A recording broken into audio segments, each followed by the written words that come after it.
Yeah, what side do you want to sit on? I'm on your right side. Oh, I need my iPad. Can you get my iPad? Yeah, where's that?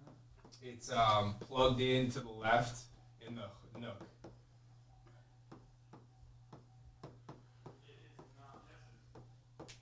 It's gonna be a blast, guys. I'm excited. For me, this is such a good way to spend a Saturday. Get some exercise, do this, go get some more exercise. What was your first exercise? I played basketball at Dude, this guy. All sport athlete. Dude, I literally just on the weekends I just play sports all day. Yeah. Then I'm exhausted by like 8, then I just do it again the next day. That's pretty sick. What's the basketball situation? Is that at the gym? Yeah. Do you really what gym do you go to in Philly? Right now I'm working on my apartment. Here, talk into the mic. Okay. Here, Luke, you want it? No, so you just put it on the right side. Magnetic. Right side. Right side. Right side. Right side. Like this? Yep. Okay.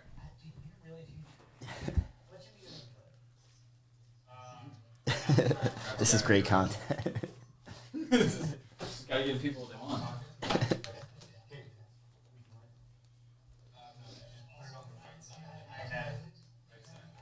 This is kind of fun. Testing. That sounds good. Mic check, mic check, mic check, mic check. That's important. Last one, I didn't tell Yeager, but there was just no audio. Really? Dude, we've had like multiple like that. Well, no, the one before actually like fixed itself somehow. I don't know, but... My allergies are bad, so hopefully I don't sneeze or during the podcast. Testing.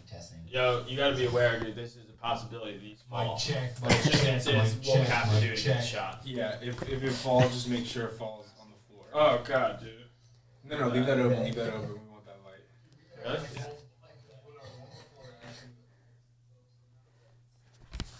I want to tell Joseph that we're watching. All right, so now I'm gonna go like this. We need to turn this off. All right, so now we know we're good. This thing's good, and we should be good to go. We'll keep an eye on it. Yeah, here, sit, and then I can do the autofocus.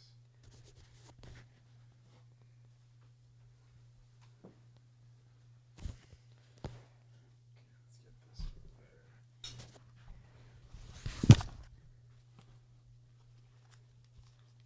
We're cozy too. I like that. Oh yeah, dude.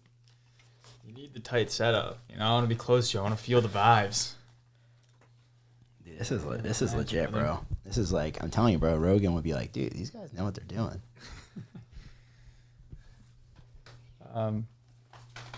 We're building our office right now, and it's 2 floors. One of the floors we're making a podcast studio. So, Really? I'm gonna need you guys' help. As Luke knows, I'm a bit technologically challenged. Let's see. How do I tighten this? Luke? All right. How do you tighten which part? I think I had to tighten just so it doesn't keep slipping. Slipping downward. Yeah. Good. Okay, that's good. Yeah. Oh man. You also have one right here. Okay, money. Go higher, then go down. Is that good? Yeah, it's money. Hold that.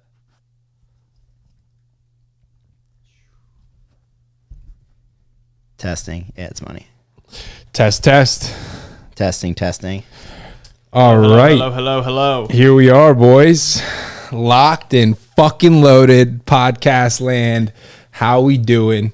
Here, let's These things are seriously slow. it's Yo, 10:01. I so wrote the names way too high.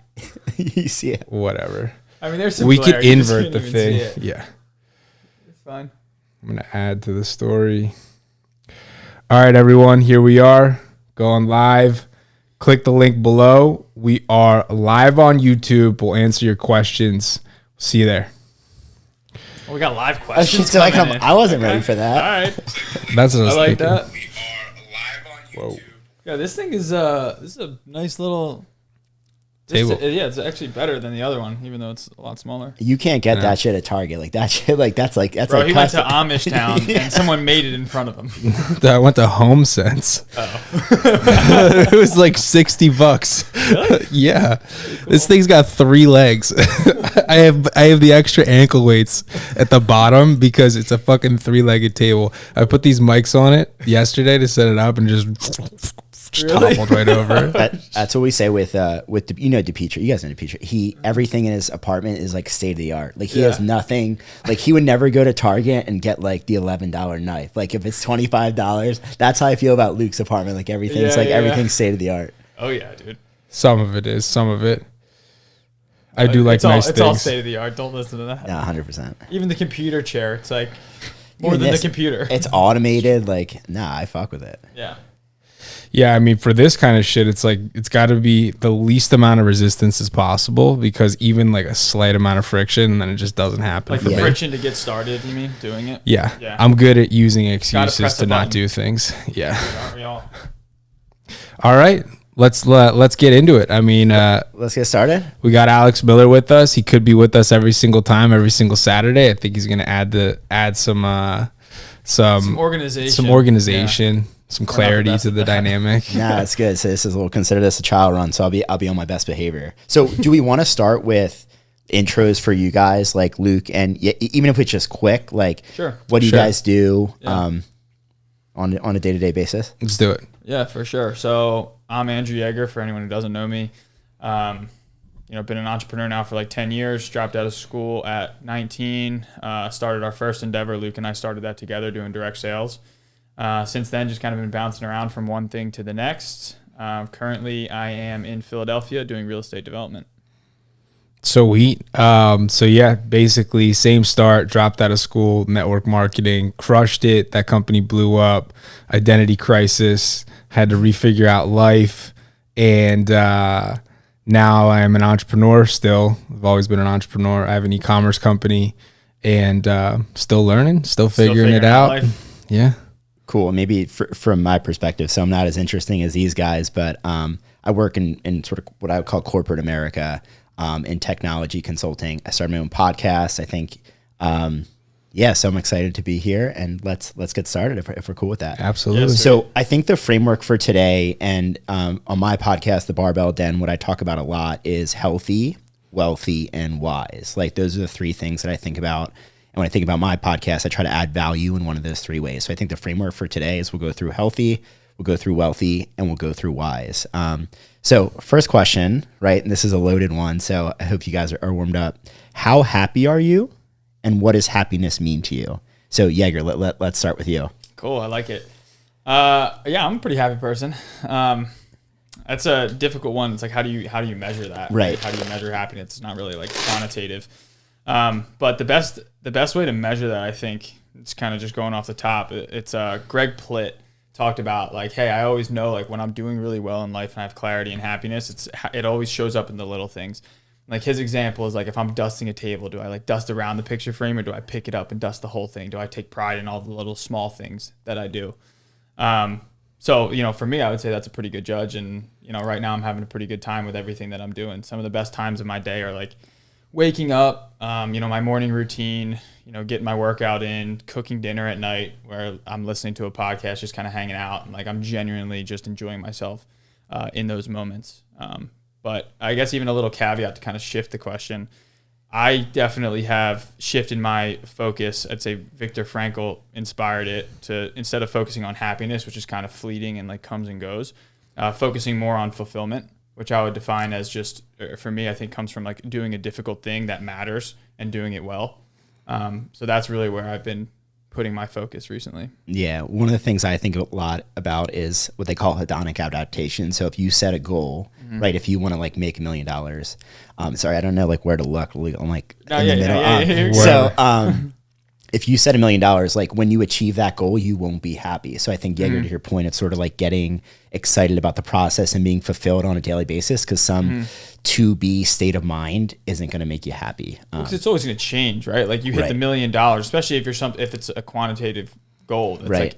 Like there's always a next level to it, and like the fulfillment comes in like in doing it well. I think. No, agreed. All right, Luke, what do you got on that one? You had some time to think about it. So better.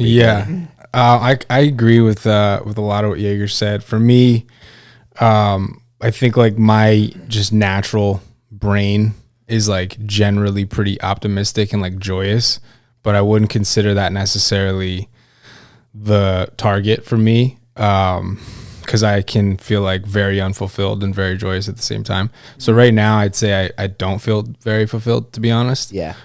Which I would probably like call the happy. Like saying them the same thing.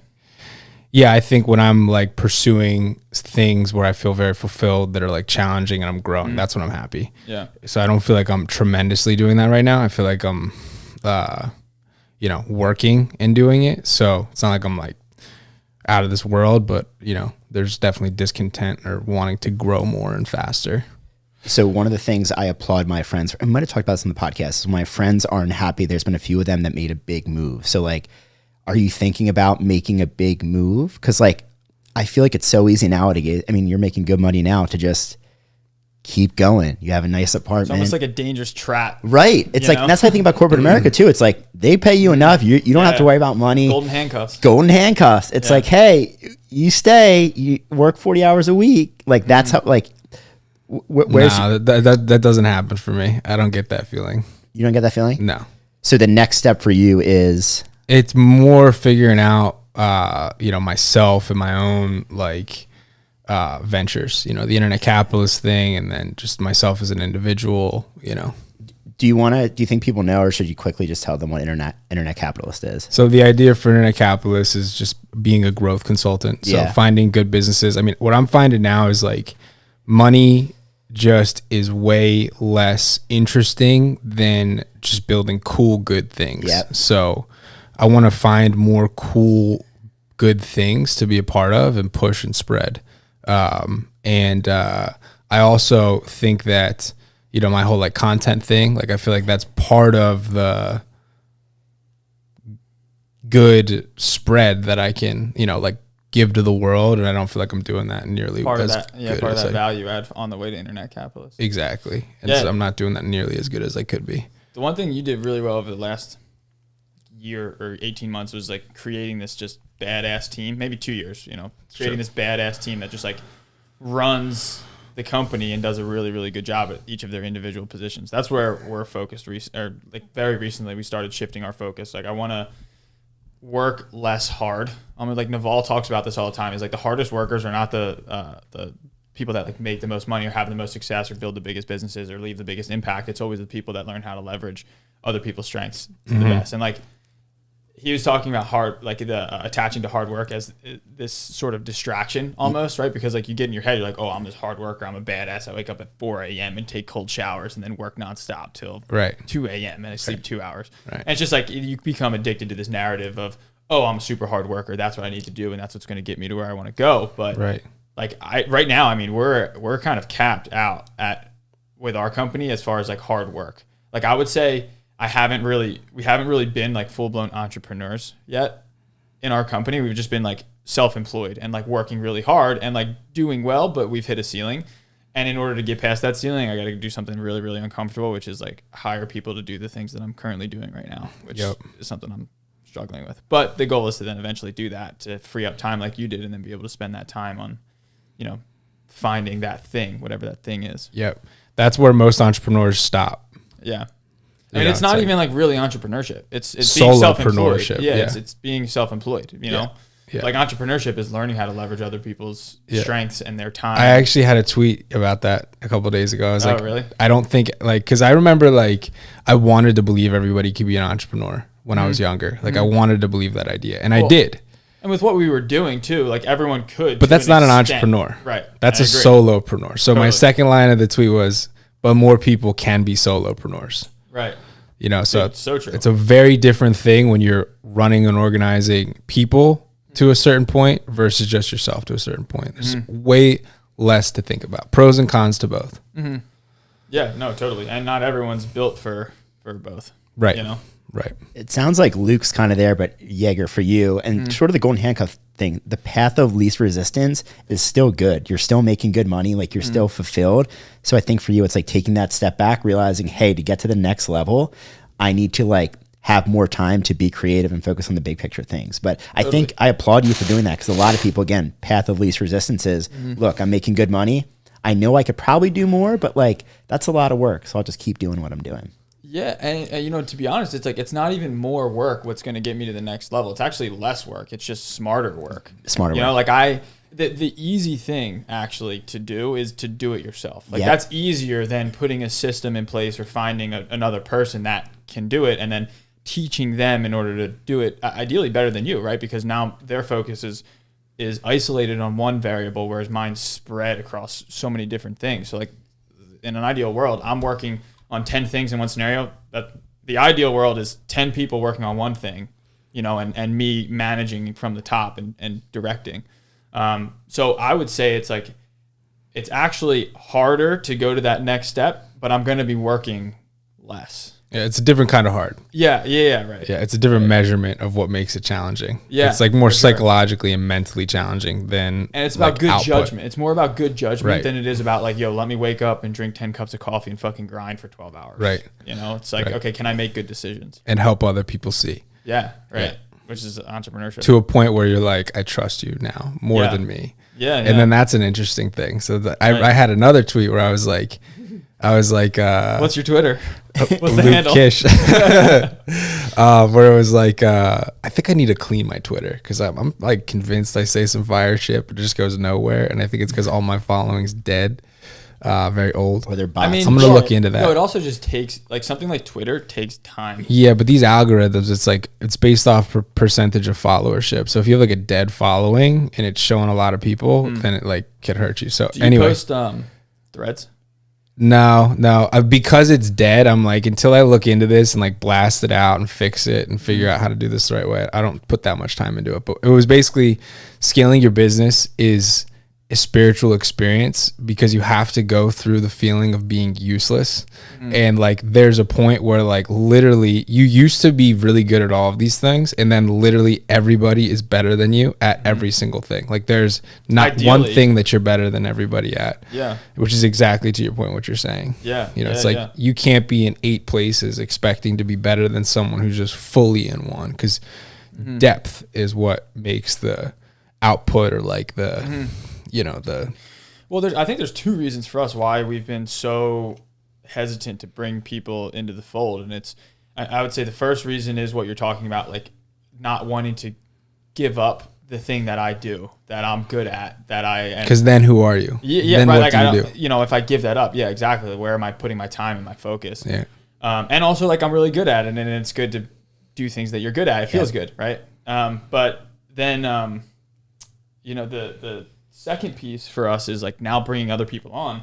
It's just a whole other level of responsibility.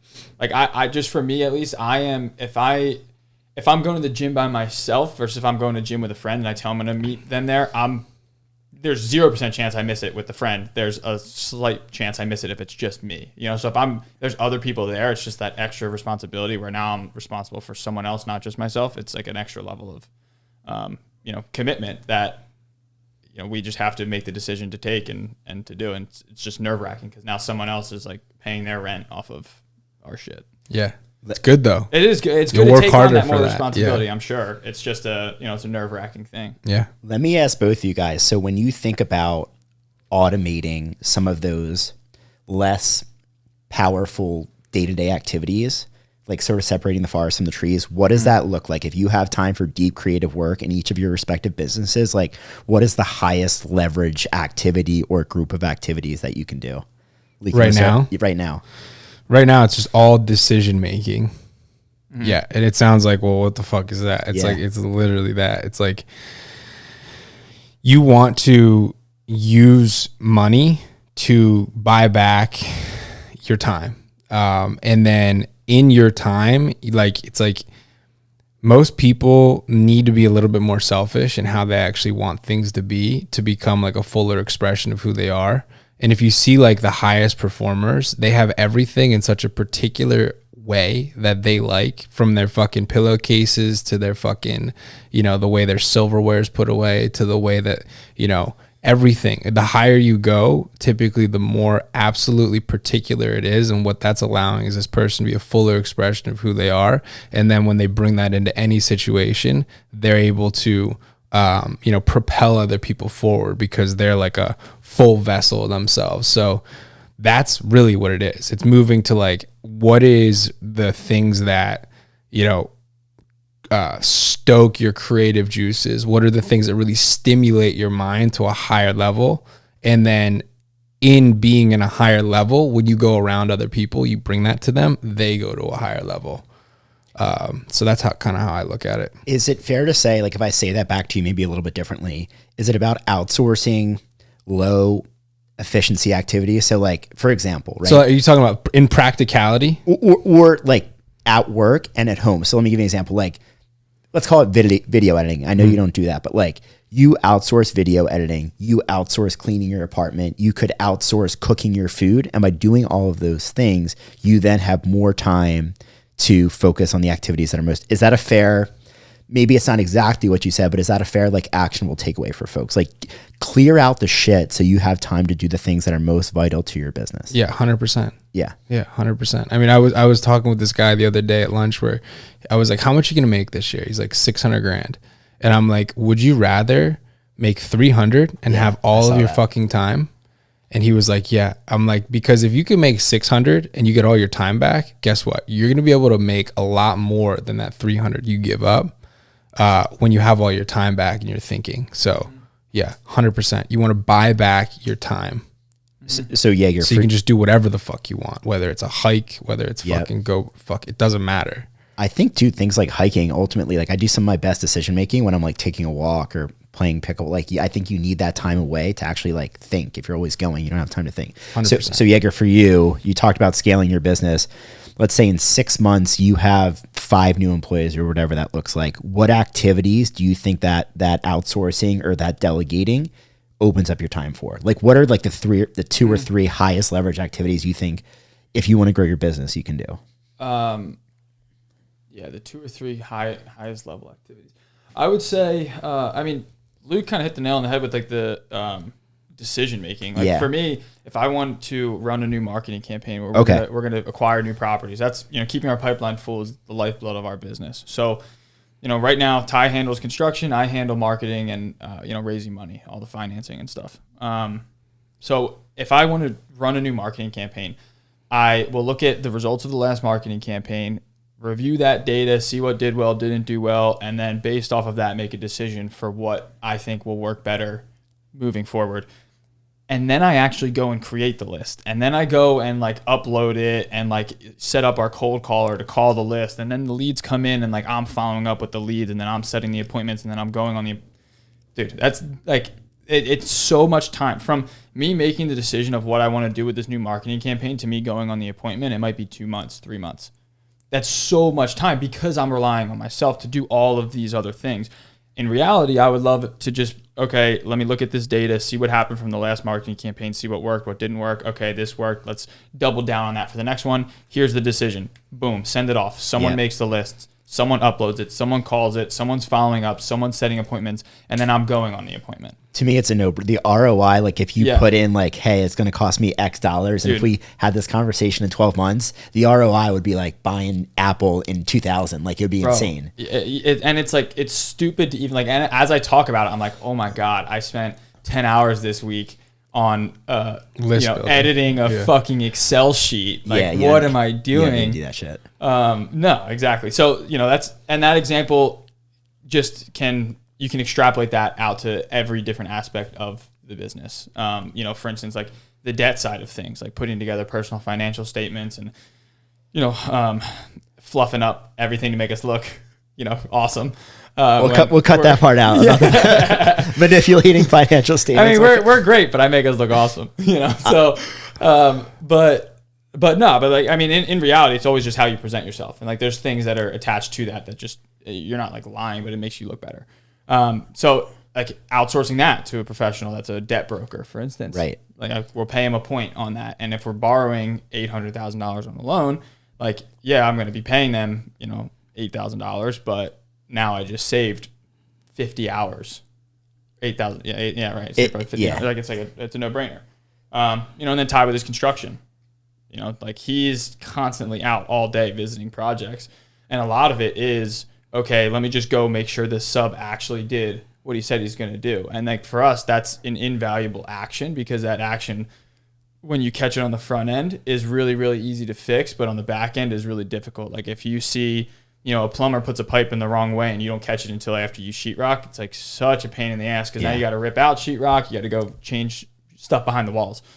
But he doesn't need to be there physically doing that. He really needs to be directing other people to do that stuff. Right. So that really our first 2 hires was, we want a project manager for the construction and we want an admin. Yeah. And if you're in a business, like the mental checklist is, what is the things I hate doing the most? Mm-hmm. Like you just start there. What are the things that I hate doing the most? Because those are the things that pull you farthest away from where you need to be. Yeah. Things that you really dislike. Yeah, for sure. Yeah, and then it's like naturally I have to like hype myself up to do it because it sucks. Yeah. And then like someone else, I was loves it, dude. Like that's the thing. You find someone you're like Sarah Keith. I don't know if you're watching this, but like, she can do things and she's done things for our business that I just absolutely never in my wildest dreams could. Just this different type of brain. Yeah.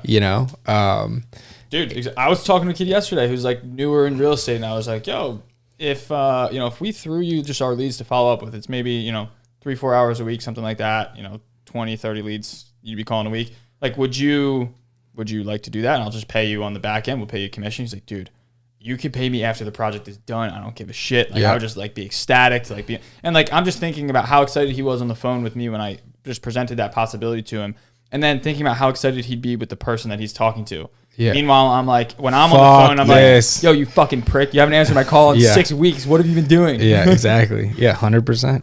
Yeah. Let me ask you guys, sort of pulling on this, right? We're thinking happy, healthy, wealthy. Let's stick to the happiness / like wisdom. So you guys probably have achieved, success is a loaded word, but all things considered, you're nearing the end of your 20s, you have achieved a reasonable level of success. If you had to attribute that to one attribute, and you were sort of giving advice to a 20-year-old to say like, hey, if you were giving advice to your 20-year-old self, what would you tell them?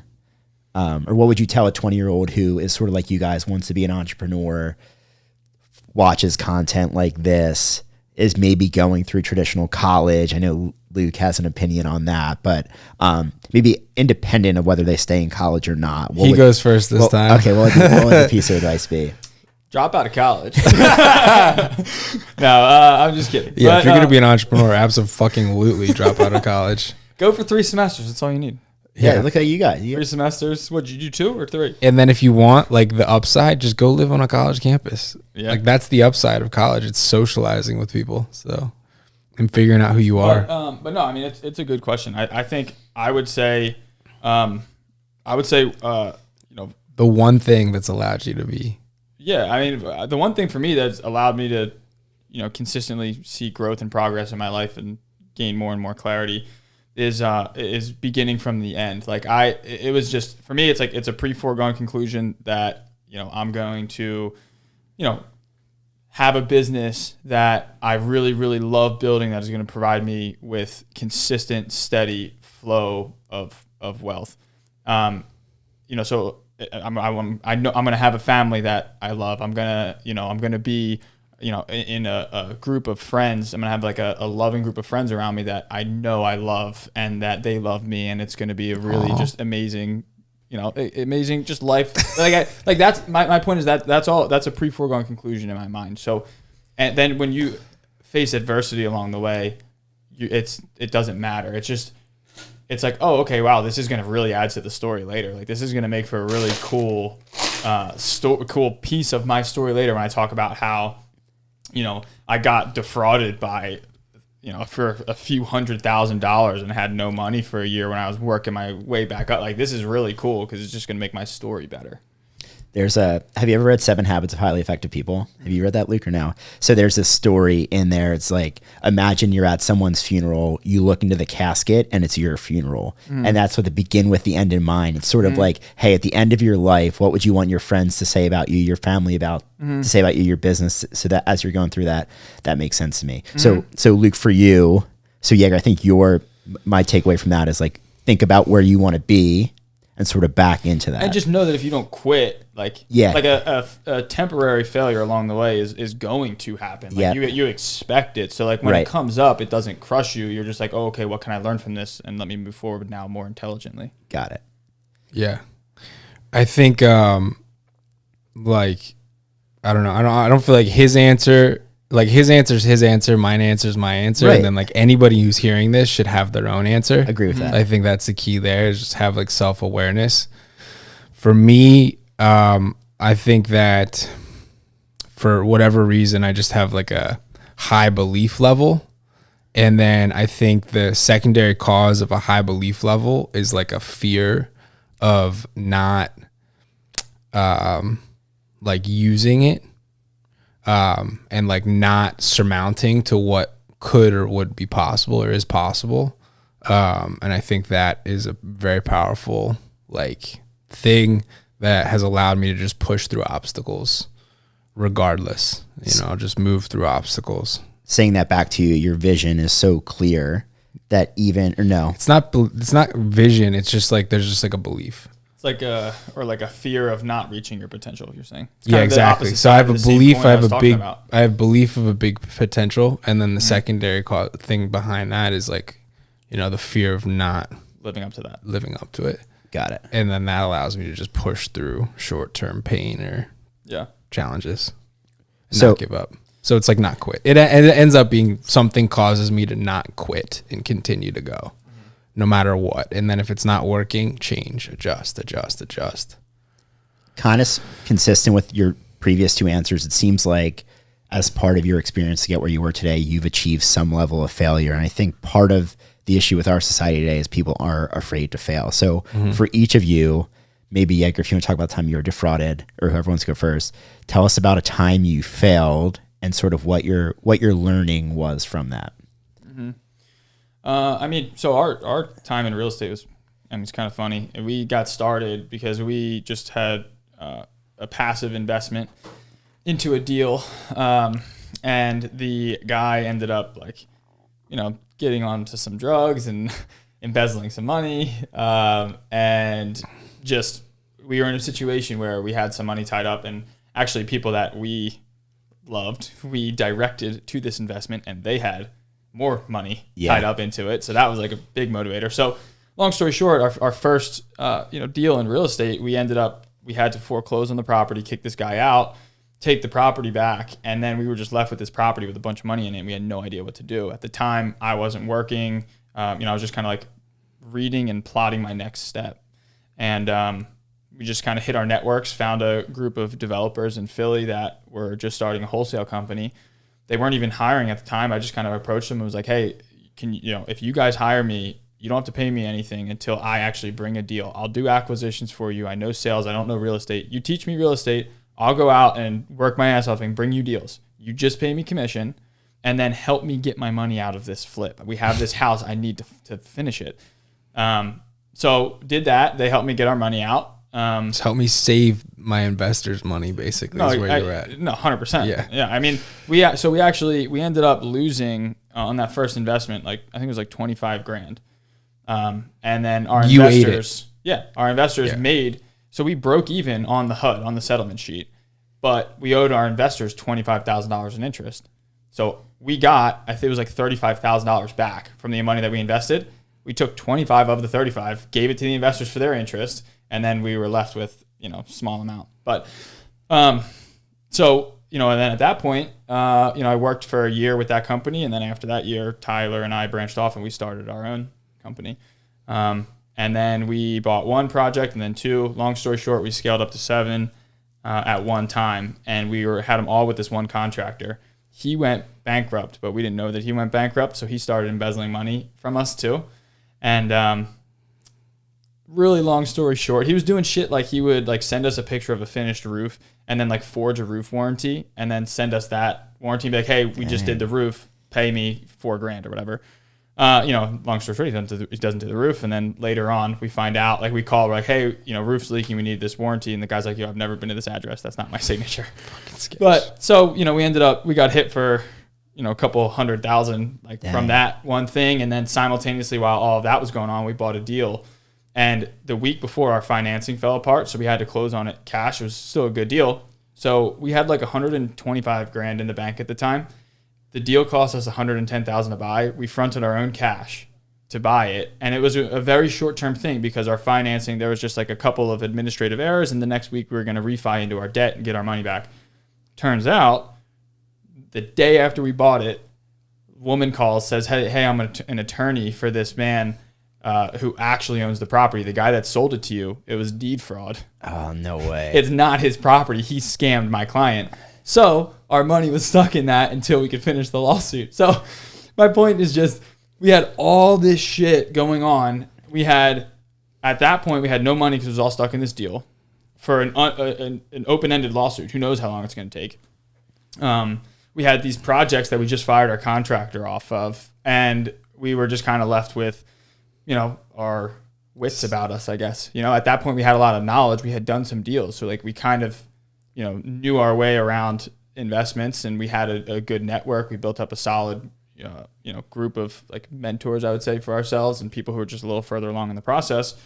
And we got our own contractor's license. We took it in-house. We just started controlling more of the process and then moved forward. So, the natural progression from that was when we were going through all of that shit, once again, like I said, it was a bump along the path, all of that going on. We knew we were going to get past it. The question just became how. It wasn't if, it was just a how at that point.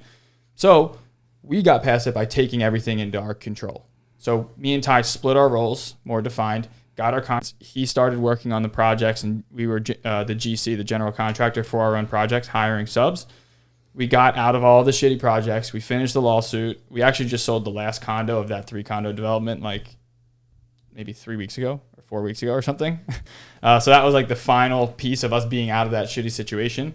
Fast forward 2 years from that, now we do our own in-house acquisitions. We have our own in-house property management. We have our in-house contracting company. We have our own realtor license. So we'll sell a lot of stuff in-house, but we are doing all of these activities. So the next step, our learning lesson from getting shit on the first time was we need to control more of the process. You can't trust other people. No, yeah, I mean, you need to set up your business in a way that you don't need trust. Right? Ideally, if it's set up correctly, you don't actually need to trust someone because you're just you have all the contracts and everything set up in a way that you're good. But we had no control over the process. That was our issues. We were trusting someone. It was just full trust. It was no, our contracts weren't set up the right way. We were amateurs winging it. Now we have everything in-house. We know how it's done. You know how it's done. And we're almost going full circle to start hiring more people out. But we want those people now to work for us. Rather than hiring a contractor that owns his own company, we run the business. And we're hiring you as a project manager. And now you're going to work as a contractor basically for just our jobs. So it's almost coming full circle where we had no control of everything at first. Now we brought it all in-house. We have control of everything. And then the next phase, we plan to grow in our next level is we're going to give up control to people who now are going to work for us. Love it. Okay. I think I have some follow-ups, but Luke, let's go to you and then we can circle back. So biggest failure maybe in your 20s, and what do you think you learned from it, and how has that helped you get to where you are today? Definitely the way I left Vima. And that helped me it helped me understand decision making, how hard it is to build a reputation, and then how quickly it can change with just one small wrong move. And then that led into an identity crisis that really, really helped me in the long term, because I basically took all of my beliefs. There's a quote Hormozi says all the time. It's we question all of our beliefs except the ones we strongly hold, and those we never think to question or whatever. And basically that took me into just questioning literally every single one of my beliefs for 3 or 4 years straight. And then because of that, I'm much more self-directed. Mm-hmm. So you know why you believe all the things that you believe. It's not like you just hold something from childhood that's carried on. Less. Yeah. Right, Yeah. How do you guys evaluate? Less tangible. That's more like mental, but yeah. How do you guys evaluate? And then I feel like I fail tangibly like almost every single day. Really? Yeah. But I don't look at it as failure. It's just like, this could have been done better. That's what like Naval talks about too. He's like, when I say failure, I'm talking about like a final failure. Like, right. I'm not talking about these little iterations along the way that are good for me and for my business. It's like I'm talking about like a failure's good for you when it's like it's a fucking nail in the coffin and you got to like build yourself back up. Right.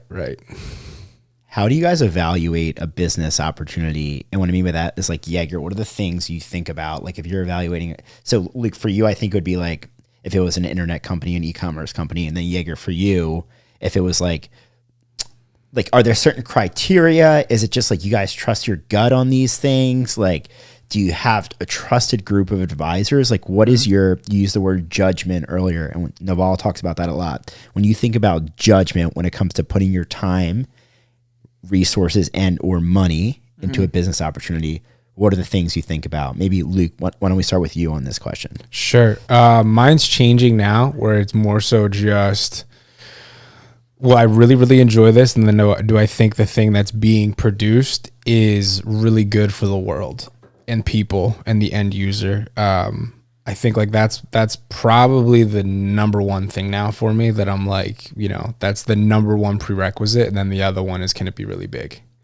I like the idea of, being super rich and, making hundreds of millions of dollars and all that stuff. So big market and then awesome thing. And I'm pretty confident that like, with like iterative, victim mindset, you can just kind of move through and figure out how to make any of those things like work and make money. So. Yeah. For you, and I know we talked about this on the podcast, I think last week, like I like the idea of you putting your time into like 10 or 15, maybe that's too much, but it's almost like venture capital, right? And you try to hit one Facebook or Amazon and then all of a sudden you're worth $100 million. You know what I mean? So billion. Yeah. Okay. Well, billion. I was shooting low, but Facebook or Amazon. No, yeah. I mean, I think in 40 years with like inflation at like 4 or 5%, 1 billion today is 4 billion then for the same buying power. 4 or 5% is kind of low. I think it's like 8-10%. Right. Exactly. Yeah. That's what I'm saying. Yeah. It's using historical, but yeah, I mean, the main thing is it awesome? Do I love it? Like, am I really happy to tell everybody about it? And like, can I just like freely be like, this is what I have, this is what I'm offering to people. This is, it's much more important how you make money than how much money you make. It sounds like it's sort of subjective. Like I listen to David Sachs a lot on the All In podcast, and he has a software as a service venture capital. So he has this like dashboard of SaaS metrics. Like here are the 10 metrics. Here's how fast you need to be growing for me to invest in you. It doesn't sound like you have things like that. Like it sounds like you trust your instinct a lot more. Can this be massive, or are there like, do you want to look? Well, I'm just so much more involved than Dave Sachs. Yeah, like Dave Sachs now puts money and then advises people. Got it. Where it's like, I'm not at that stage at all. I'm a much more like, if I'm adding value, it has to be like direct value, because I'm not important enough or smart enough to add that kind of value from like that big of a distance at this point. So would you be looking at like the financials really closely? For sure. Yeah, okay. For sure. So it's like, those are just the prerequisites, but like, believe me, dude, like I'll look at everything. How much does it cost? If I'm trying to sell it on the internet, I want like a minimum buy for 3, sell for 5. If it's a physical product, you'd look for it to be consumable. You'd look for it to be in a very, very big market. I have a proclivity to like higher end, because that just makes the paid advertising a lot more scalable and a lot easier. Interesting. So if you're sort of $2-3 margin and you're sort of doing the Facebook ad, it's like almost not worth it because it's so crowded. But if you're selling a $200 sweatshirt that costs you $50 to make, it's much more scalable. 100%. Yeah. Got it. Yeah. Or even what you're talking about is like a $5,000 thing, right? That's like, no, like if it's a physical product, like 200 plus. $200 plus, $200-300. Like that's like considered like whatever product it is, high, the premium version. So it's like if it was like a, like a light, like you could buy that light for, $30, but then there's that one that's 150. Right. So it's like I want to be on the premium end of whatever it is. Gotcha. Yeah. What about you, Yegs? When you think about deal selection, using your judgment, what are the types of things that stick out to you? Yeah, I mean, for us, we're trying to, right now, I think we have like 26 units that we're building over 9 projects. And I genuinely think it'd be easier if we were doing 100 units over 3 or 4 projects. Yeah. So what we're looking to do, the direction we're looking to go is to get into larger projects and ideally be doing fewer projects, but they're bigger. Do you have a spreadsheet that says, hey, this costs $100,000. We need to put 50 into it, and it's just binary yes, no? I love my spreadsheets. Is that what it is though? No, it's not a binary yes or no. It's it just throws off, it's a quantitative spreadsheet that's going to give you a bunch of different metrics and data. So like we'll look at like what's the cash outlay during the construction? Like what how much cash do we have right now? How much cash is this project going to take? What do we have closing that's going to throw cash to us? And what do we have that we're buying that's going to also require cash? The things that we're buying that require cash, what kind of cash on cash returns are they going to give us after the fact once they're stabilized? What kind of cash on cash return is this going to give us once it's stabilized? And we're comparing the project that we already have that we know we like, that is a good project, to the one that we're looking at. But right now we're raising money from investors too. And we have some different styles of investments where we'll do like these sort of syndication style of deals where, the investor has equity in the project. Or we'll just do a project where it's 100% debt, where we have some money into it and we'll raise debt from a bank, an institution, hard money lender, or a private individual. If it's all debt, then we're on the hook for all of the equity. So those are the projects that, we look for larger returns, or for, on the back end, the metric that we're interested there is, can we pull all of our cash out? Like, I don't want to do a project, even if it's a great project and it's going to give us 25% annual cash on cash return. If I have to leave $200,000 in the deal, for us, it's not worth it to do, because of all of the deals that stops us from them doing in the future. Now that's still a good deal. So what I would do is approach, Luke and say, yo, do you want to throw $500,000 at this investment? At the end of a year, we're going to give you $300,000 back plus a, 8% return. And the $200,000 that stays in is going to get a 25% return annually for the next 5 years. Year 5, you're going to get 150% return, and it'll be a 3x multiple of your equity. So it's still a way to make the deal work. It's just a different structure. So depending on what that structure is, we have different criteria for what's important. Luke, did you raise money, or did you have to raise money for? No. So Yeags, when you have a conversation with an investor, like what are the types of things does it depend on the investor? Do you have like now just a core group, like you talked about outsourcing a lot of the stuff? Like, do you have a core group of investors? Like, what does that look like? Yeah. So right now our bottleneck isn't money. We have a lot of people, like investors, that are kind of on ice right now, sitting on the sidelines waiting to invest. Our bottleneck is our time and energy. So that's why we're looking to bring some people on and start leveraging some other people's time and skill sets to be able to do more. But right now, our conversations with investors are really, really organic. And maybe it's because we're in a position where we have more money than we can use. You don't need to beg them. And I'm just like, tell me what you're looking for. Yeah. And there's actually been situations where I talk to someone will reach out. We have a newsletter every single week that we send out, and there's like 300 people that tune into it. And we have people that reach out now, every other week, I would say, that are asking if they can invest in the company. And I hop on these calls all the time. It's a call that I genuinely enjoy, because I just sit there and I talk to them and I see what their goals are for their investing. Why do they want to get into real estate? What specifically are they looking for with this real estate investment? Is it long-term equity? Is it the cash on cash return? Is it the tax benefits? Do they have money from a 1031 that they want to throw? And if it works for us, then we'll put it into an investment if we can make it work. If it can't work for us, I've actually referred investors to other operators, and I say, hey, listen, this doesn't work for us right now, but I know this guy over here that has a project that I think would be good for you. To me, that's the play long-term games with long-term people. Like now you're getting that person in 2 years when you have them. For sure. To me, it's such a smart way of doing business. So I applaud you for that. Yeah, for sure. I mean, I think it's something where everybody wins. Like no one loses in that scenario. It's just good.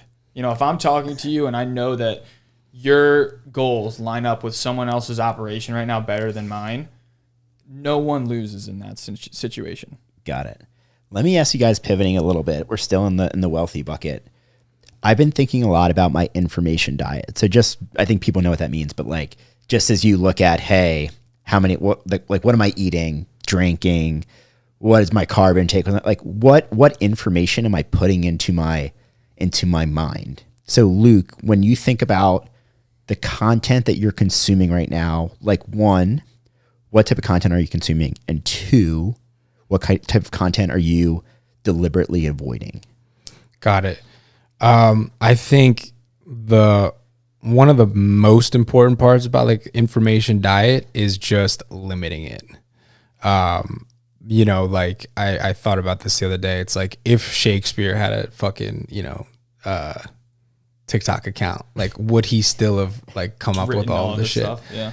Because it's like you gotta at some level create, and you gotta be in your own creative energy, which I think comes from like an unadulterated, externally stimulated version of you at its most core level. And then like in a sustainable way, like maybe you can have some like chaotic, things and sure, drug induced and, whatever states. But if you want to really create, I think it's like limiting it. And then as far as what I consume, I follow interests. So it's what am I interested in? And then what's really relevant. I think people fuck up by just consuming shit to consume shit. And, like I made a fucking video the other day where it's like, we live in a world where information is very abundant and wisdom is scarce. So it's like people know all of this shit, or at least think they do, but they've never taken any of these ideas, thoughts, concepts out into their own world, into their own reality, and let them see the light of day. And that's how you actually like learn things. That's how you actually gain understanding and wisdom. Bob used to say it's like you anticipate a thing to be a way, and then you take it out into the world, act on it, and then it is a way. And the space between what you anticipated and then how it actually is where your real learning and understanding takes place. So without that feedback loop, people just go crazy. You have tons of information and you have no actually like wisdom or understanding of what it is, yet you like in a weird way think you know it. So I think with the information diet, it's limited. Number one, create way more than you consume. Create way more than you consume, number one. Limit it, number two. And then number three, follow your interests and follow the information that's directly related and correlated to your life at that moment. So you can read it and you can act on it and you can get something out of it very quickly. That's a challenge I make to people who watch the news. Like what takeaway, what actionable step do you take? Versus watching a video about learning how to start a real estate company or like doing like that stuff at least is actionable in life. To me, by watching the news, the only argument I can make, unless you're going to get involved in politics, is voting. So like most people know how they're going to vote. To me, it's like every 2 or 4 years you go and you check the list, and then you should focus your time on other shit. Yeah. That's the way I look at it. Because it's just. Now, if you say it's entertainment, to me, that's actually a more reasonable argument because it's like, okay, I get it. Like I watch stupid shows on Netflix, but anyway, I like the create before you consume thing too. I've heard that a lot. And then the other thing I think, agree with you 100% there, by the way. Yeah, there's this thing called attention residue, and I forget, it's some like philosopher or psychiatrist from like University of Minnesota. And what she says is every day you wake up with 100 units of attention, right? And these units are made up. And every time you look at your phone, every time you look at the news, you're losing that. So be very deliberate about what you're spending your time on. Because if not, by the time the day's over, all your units of attention are done, and you haven't done any creating. All you've done is consumed. And I'm pretty sure that's a real thing. Like that's why they talk about like, Mark Zuckerberg wears the same thing every single day. Right. His units of decision making, for instance, he doesn't want to waste that on something as dumb as like what he's wearing. All right. What about you, Yeags? Like information diet wise, like how do you think about that? I like I read and like listen to a lot of philosophy. Honestly, I like Jordan Peterson's probably my favorite. I like Peterson person. Yeah. So I listen to a ton of his, and he has like content forever. But I listen to a lot of Naval. I like a lot of the like esoteric people that it might not even be something that is like super actionable today. Yeah. But it's something that I apply to my what does Naval call it? He doesn't call it a decision making. I think they're mental models, right? Mental models. Yeah. That's what he says, right? Yeah. Exactly. Like building mental models. To me, so yeah. So I like a lot of that type of stuff. And it's based around, I mean, these 3 areas are perfect, like health. I mean, more so I'd say wealth, and then, happiness. Yeah. So I read a lot of like Stoic philosophy. Dude, that's what I've really gotten down. The 2 rabbit holes I've gone down recently, Stoicism and carnivore diet, are the 2 that I've just been like. Oh yeah. But go ahead, keep going. Following Paul Saladino. Dude, I just like diet. Last night I was just falling asleep to Paul Saladino talking about like continuous glucose monitoring. Let's go, dude. I love that. Yeah. Dude, this is actually a quote from Marcus Aurelius. Dude, I love meditation, but to me that's like that's one of my favorite books. Yeah. So Marcus Aurelius, Seneca, and Epictetus are like the 3 in my mind of like guys that like, if you read those three guys and you understand their ideas and you listen to smart people talk about their ideas, then you are going to master how to regulate your mentality and your emotions. Yeah. I've struggled honestly beyond Marcus Aurelius. Like, who are the other 2? Seneca and Epictetus. So I've done some Ryan Holiday. Mm-hmm. Like so he's good. Listening to him talk about them is really, really good. Yeah. With that stuff, it's like, dude, I incorporate that a lot into my morning routine. Yeah. Like I'll read some of them, and I could spend 20 minutes on a page, because it's more of like a meditation in and of itself. Like you're reading something, and then like you kind of like, okay, how does this apply to my life? What did he potentially mean when he was saying this? And like, where's an example in my life? It's almost like you could sit there and journal off of a passage that you read from one of those guys. Yep. Because you're maybe this is where it applies directly into an actionable thing for my life, because I look at it and I'm like, oh damn, he's talking about this specific, mental model. For instance, here's where I went wrong yesterday, where I allowed anger to get the best of me. And here's how that impacted the way that I made this decision. And then it came back and immediately bit me in the ass. How do you guys think about leisure activities? Like, 1, what do you like to do? 2, do you think ultimately it's important towards your success from a business perspective? Like, there's all these famous people that have these weird hobbies, like, what does Buffett like to do? I think he plays bridge. Like there's all this random shit. So do you guys do anything like that? Or Yeah, I think it's important for sure. I mean, I feel like you got to have some level of like, just hanging out. Okay. Maybe it's a shitty question. It's just like binary yes or no. And then we just. No, I do. I mean, like I like, so I read a lot, right? But it's not all philosophy. I read science fiction stuff. Yeah. Like that's what we were talking about earlier. I read a ton of science fiction books. Yeah. But like I just find it to be like, for me, it's almost, I guess you could call it like a little bit of like a guilty pleasure. Like it's like an escape sort of thing. But like I find it to be like, while I'm doing it, it's also healthy. It's an exercise for my imagination. Good to be out of your head. Yeah. I mean, that kind of, right. I guess that is kind of what it does, right? You're like transport you in a different world. Yeah, you're in a third person. Like if you are in your head, you're in your head from another world. Totally. Well, dude, like sports, like I golf all the time. Yeah. Like that's definitely one of the, and it's like you're focused on something outside of yourself. You kind of, I want to do more of that stuff, to be honest. Too, totally. I don't think I do enough. No, me too. I agree. You're doing an activity just for that activity's sake. Totally. There's no like positive or negative consequence out of that. Did Barbarian last week. That was dope. That's like one of those activities. To me, that's dude, that's tough. That's not a leisure. Yeah, that's activity, not leisure. Bro. To me, that's like for me it is. For you, it is. For me, it is. Fair enough. I feel very calm and very like, but for me, like anything that is intense enough to really just. It's like, all right, you can't think about anything else, even if you wanted to right now. Right. I like those things. Yeah. Like I feel that for sure. I worked through like a depressive loop from doing cold baths and ice baths. Like 3 or 4 years ago, I went into a river like 3 to 5 days a week for the entire winter, and I got to the point where I could hold my breath under the water for like don't try that at home 2.5 minutes. We got to put like a medical disclaimer in here. And I could stay in there for 30 minutes, and it's like you find peace when Do you still have that legal guy, Luke, that are on retainer? I do. Yeah. Okay. Yeah. So I like those kinds of activities. Anything very stimulating and fun. Golf. I'll say, dude, the cold shit has been a game changer for me. The first time I did it was when you and I went to that river. Yeah. And you remember we got in right next to that fisherman? Yeah. He was super pissed because we're just like fucking scaring all the fish away. It's like, what the fuck are these guys doing? It's 40 degrees outside. Yeah. But so then I every shower, if I take a shower at the end of it, I'll do like, probably 3 to 5 minutes where I just put it on cold. Yeah. And then every Sunday, me and my friend Brett, we bought a little just blow up tub, and we fill it up in the shower with the coldest water, and then we just dump bags of ice. We call it Fortune Favors the Cold. Dude, that's cool. Yeah, every Sunday we get together and we'll do like. Would one of those 15 fit in minutes my of that. bathtub? No, not the bathtub, but how's the other shower set up? I'll check it out after. I'll let you know if it fits. Yeah. Because I need something. Like, I wanted to buy a cold plunge. I'm like measuring if it could fit there, but I'm like, Yo, this thing works great, dude. I mean, the only thing that sucks is it's like you got to fill it every time. Yeah. And then like Ty has a curbless shower, so we'll do it in his shower. Because it's it's 33 inches diameter.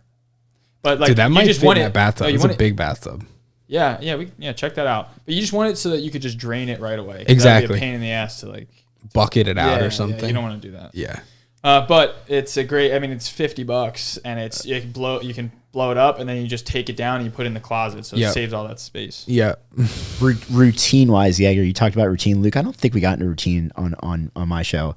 Like, what are the 2 or 3 activities? Is cold shower one of them that would you say is most important? Like, if you were advising, like, say someone who's 20, 25 wants to turn their life around, like, and you said, hey, here are 3 things I want you to do every day. What would you tell them? Dude, I have my 3 things I do every day. It's work out, read, meditate. Read, meditate. I went on like a freaking rabbit hole of like, habits. And I went through a period I was sleeping on the floor because I got hurt. Like I was like doing crazy shit. And like the ice is like great. But I look at that as like, we used to have this metaphor with Vimo, with like focusing on the things that are important, and I would say like for me, like if you're looking at like an ice cream sundae, like the cold shower is the sprinkles.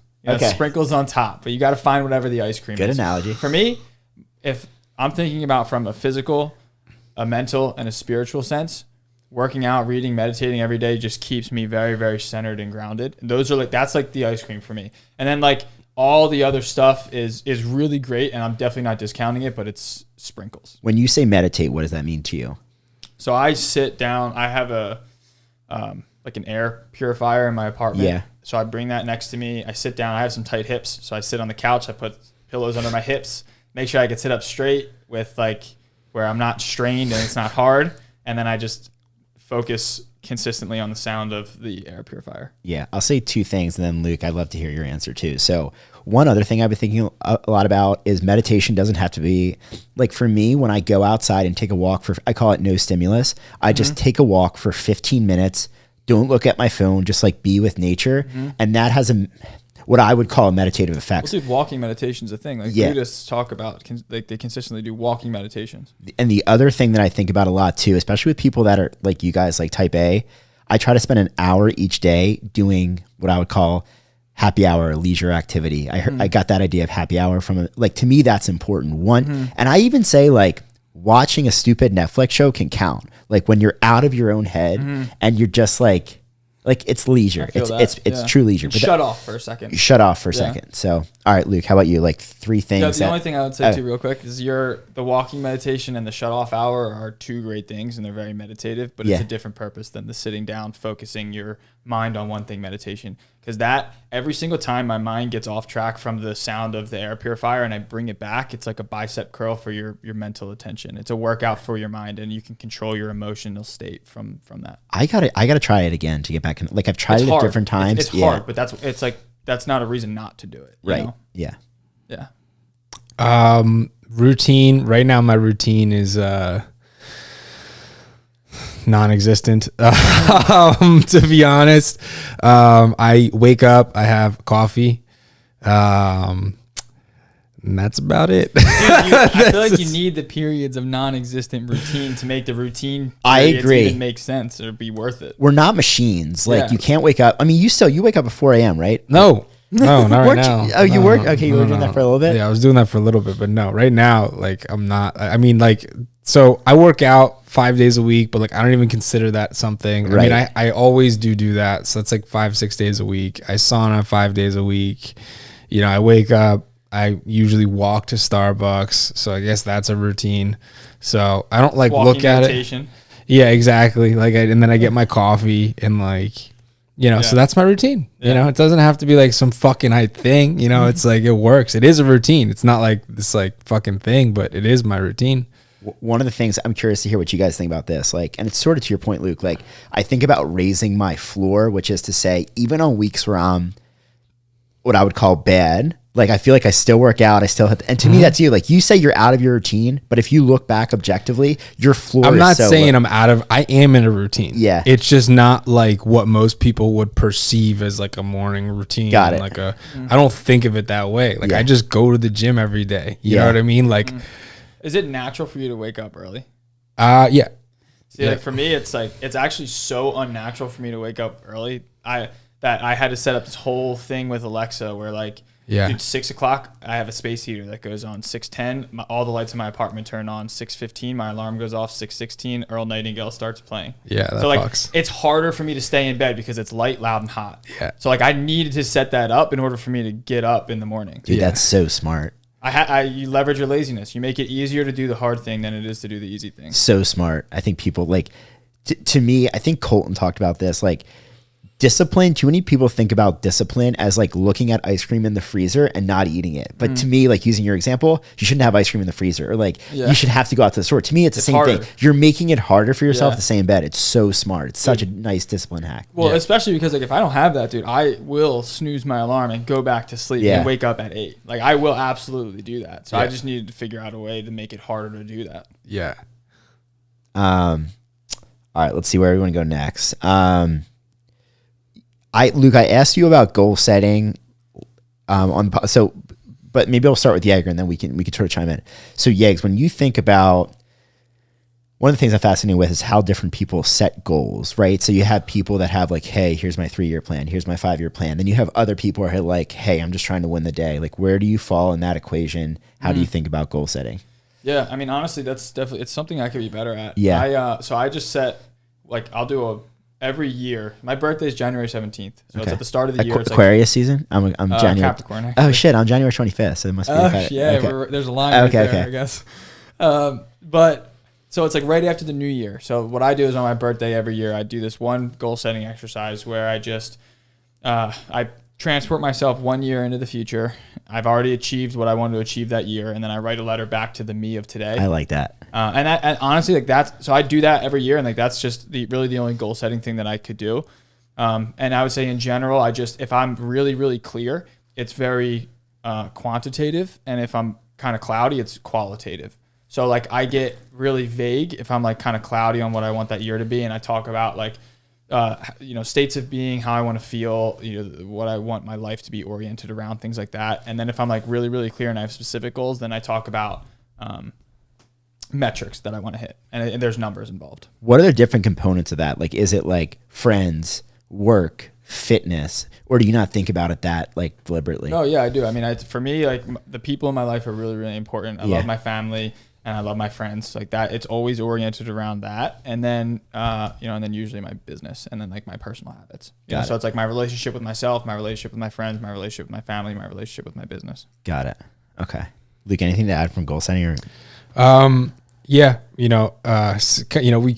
sort of talked about it on the last one, but I think it's more like process related, general direction, where you're heading, because it could be even better than what you're really focusing on. So I think just general direction is good, and then like on system. So it's like my goals typically are around producing like an output that's due to something existing. So it's like I need to have this process working, and then that's the goal. And then that's typically tied into very simple day-to-day things, which are like the practical goals.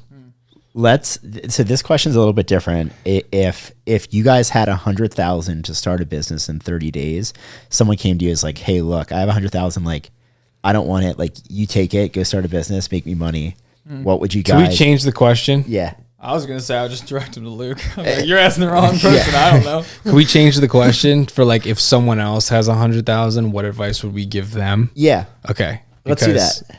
Okay. You guys jam out on that one. I'm gonna pee. Okay. No, we'll wait till you get back.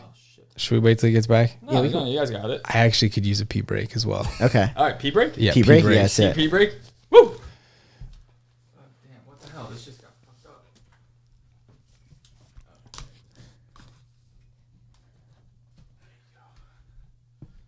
Pee break.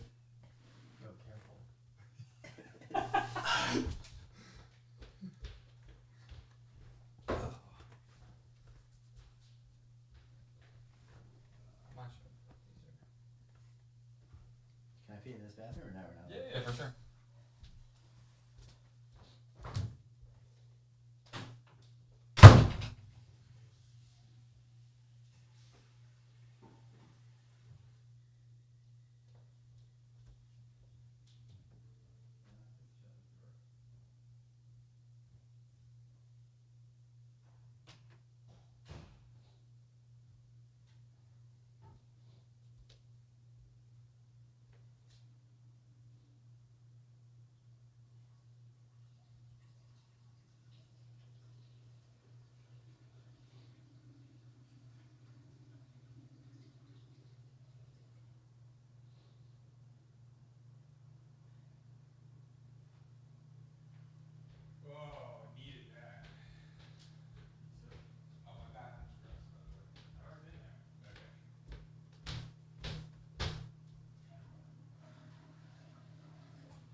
Only 11:07, baby. We got fucking time. Let's go. Back in action.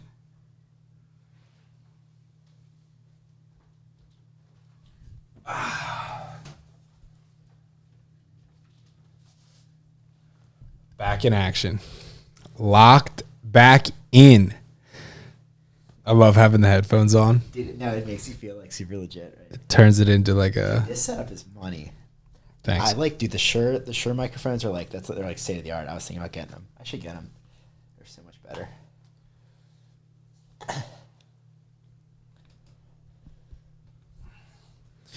How can you tell? Just sounds good. I just think it sounds good. I think they're a little bit more durable. Does sound great. Yeah, no, it sounds, I think, a little bit better. And I just think they're more like sturdy. Gotcha. Yeah, it's what everybody uses.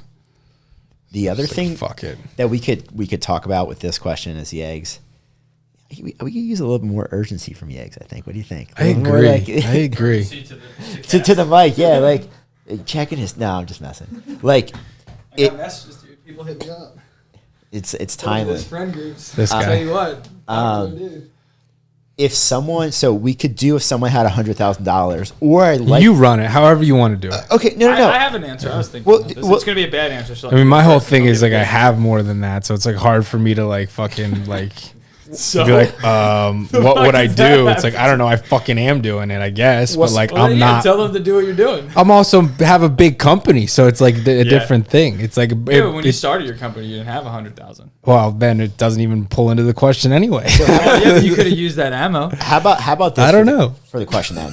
What Okay, I got an answer, but go ahead. if- or I could ask you a different question. So, you Well, could- but I already got the answer for this Yeah, question. man, Why are I- you switching it up on me now? Yeah, so if someone me too. It's just a little bit better than Yeager. Okay, is. so- It is gonna be better. so it's pick of the Just litter. default them to me, dude. You Just can- default them You to can me. take the initial question, or you could take the new question.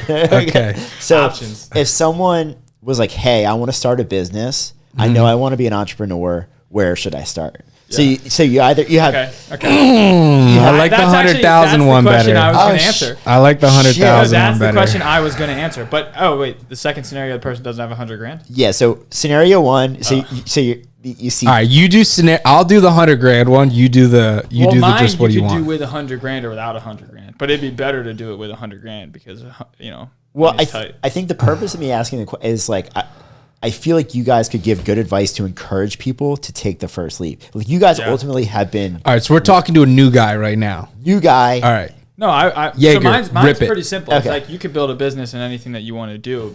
It's really, really beneficial to have a very dense interest in whatever it is that you're going after, so that when things get hard, Still you're listening. gonna keep going. Yeah. So what I would say is, what the fuck? See, that was the What the hell? That was the urgency I wanted you to come back Oh, to. you want me to doing laps around this to the apartment? chair with. Luke, Luke's, another drink. he's just trying to get his cardio in, I think. So I would say they can do anything that they want to do. It's really beneficial to have a dense interest in whatever it is that they're doing. So I would just recommend that they take their time to really, or they invest their time in figuring out their interest, their interest and their skills. So so work on figuring out what your interests are, what sort of business do you want to run, and then work on building your skills. So that $100,000, what I was going to tell them to do with it, rather than like putting it into an investment of, fully just investing in like marketing, for instance, I would spend some invest in like a coaching program and invest in like a mastermind, get around people that are actually doing it. And I think if you take the first 25,000 of that $100,000 and you invest it in these different masterminds and get yourself a network of people that are currently doing it, that's probably the best way to start. How important do you think your network has been? Good answer, huh? I mean, suck it, bitch. You went over the fucking $100,000 one. You took 1 and 2 on that. I gotta do a better job of moderating. Well, then let's ask this. So, oh shit, what was I gonna say? Shit, I forgot what I was gonna say. Suck it, Luke. Yeah, okay. Yeah, all right. Now I'm just gonna have to go to the next. All right, let me give a better answer to the same. No, I'm just kidding. I would like to add something though. Yeah. Just because I wanted to answer that question, and then you very rudely. Well, you could do it without $100,000 too. I'm just saying, direct your focus rather than on the specific business. Figure out what your interests are first, and build your skills. Be calculated about. To me, that's good. Yeah, I agree with that. I think like, most businesses now are like heavily media driven. That like a lot of people are like, oh, I want to be an entrepreneur. Like, a lot of the things that people are making money off of is media driven. So it's like very, very low cost. So like, don't think you need to spend $100,000 to start a business. I would say like you could take 80 of it and then like, you have 20 and you're just using the 20. And then I would say what you said, which spend is 80 on just your expenses for 2 years. Give yourself a 2-year runway where you don't have to worry about anything, and take 20 and invest it in the business. Yeah, exactly. Yeah. And slash yourself. Yeah. Right. Yeah. And then like, if you do have a product thing, it better be like the second order consequence of being extremely interested in something where you see a unique perspective that can make it better. And then you could go spend $50,000 on making a product or like inventory. A unique offering if you're going to do something like that. Exactly. Yeah. So it's like, it would be a precursor of already being interested in the thing. So it's pretty overlapping answers. I think I heard a quote once on Shark Tank, and it was like, this one guy was a really successful corporate guy, and he had like $300,000, and he went through it all for his startup. And one of the sharks said he actually likes when people are just like sort of self-starters and scrappy when you don't have $300,000, because it forces you to like be resourceful, be a lot smarter with your money. So, dude, we started Warrior Babe with, I put 2 G's in a bank and Nikki put 2 G's in a bank. That's wild. $4,000.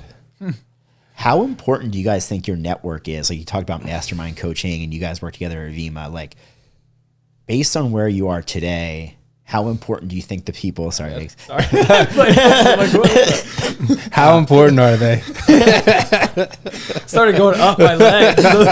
How important do you think they are to your success? And like, maybe a more pointed question, like what types of, like, how often do you guys get together? How often do you have a group of 4 or 5 friends and you guys just get together and like shoot ideas off each other? Because I do think it's a lot. Not enough. It's easier to be an entrepreneur and to have these big visions when you're like talking to like-minded people. Dude, my 100%, my favorite thing to do is to have deep conversations with people I care about. Yeah. Like just talk about real shit. That's life. the preface of this. That's the whole thing. Yeah. Like that's like the start and the end of this idea. Yeah, literally. Yeah. I mean, that's why we filmed like 15 episodes or something and haven't released anything, because like we just kind of got in this groove of, we didn't really have a direction for it, but we enjoyed it and we were both getting a lot from it. Like there's been multiple times where both of us have said, walking out, we're like, damn, that was like a therapy session. Yeah, exactly. So I highly value that. Yeah, for sure. Yeah. It's something that it feeds my soul. You know what I mean? Like you can feel it. You walk out and you simultaneously feel lighter and more full. Mm-hmm. You find things like that, then you need to do more of it. I think it's important. It's finding those like-minded people that are going through the same shit as you. It's another I mean, I don't want to say like a soldier in arms sort of, but like, you're experiencing the same thing. It's you have some overlap, and it's just really nice to find those people that are dealing with the same difficulties as you and have the same,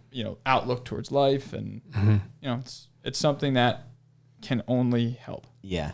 Luke, I guess you probably agree with it. Yeager's, I feel like giving a bunch of good content and then I agree. leaving nothing left over for you. I agree. No, I agree. Well, your original question was network. Yeah, like, Yeah. So I agree 100%. So I think network's incredibly important.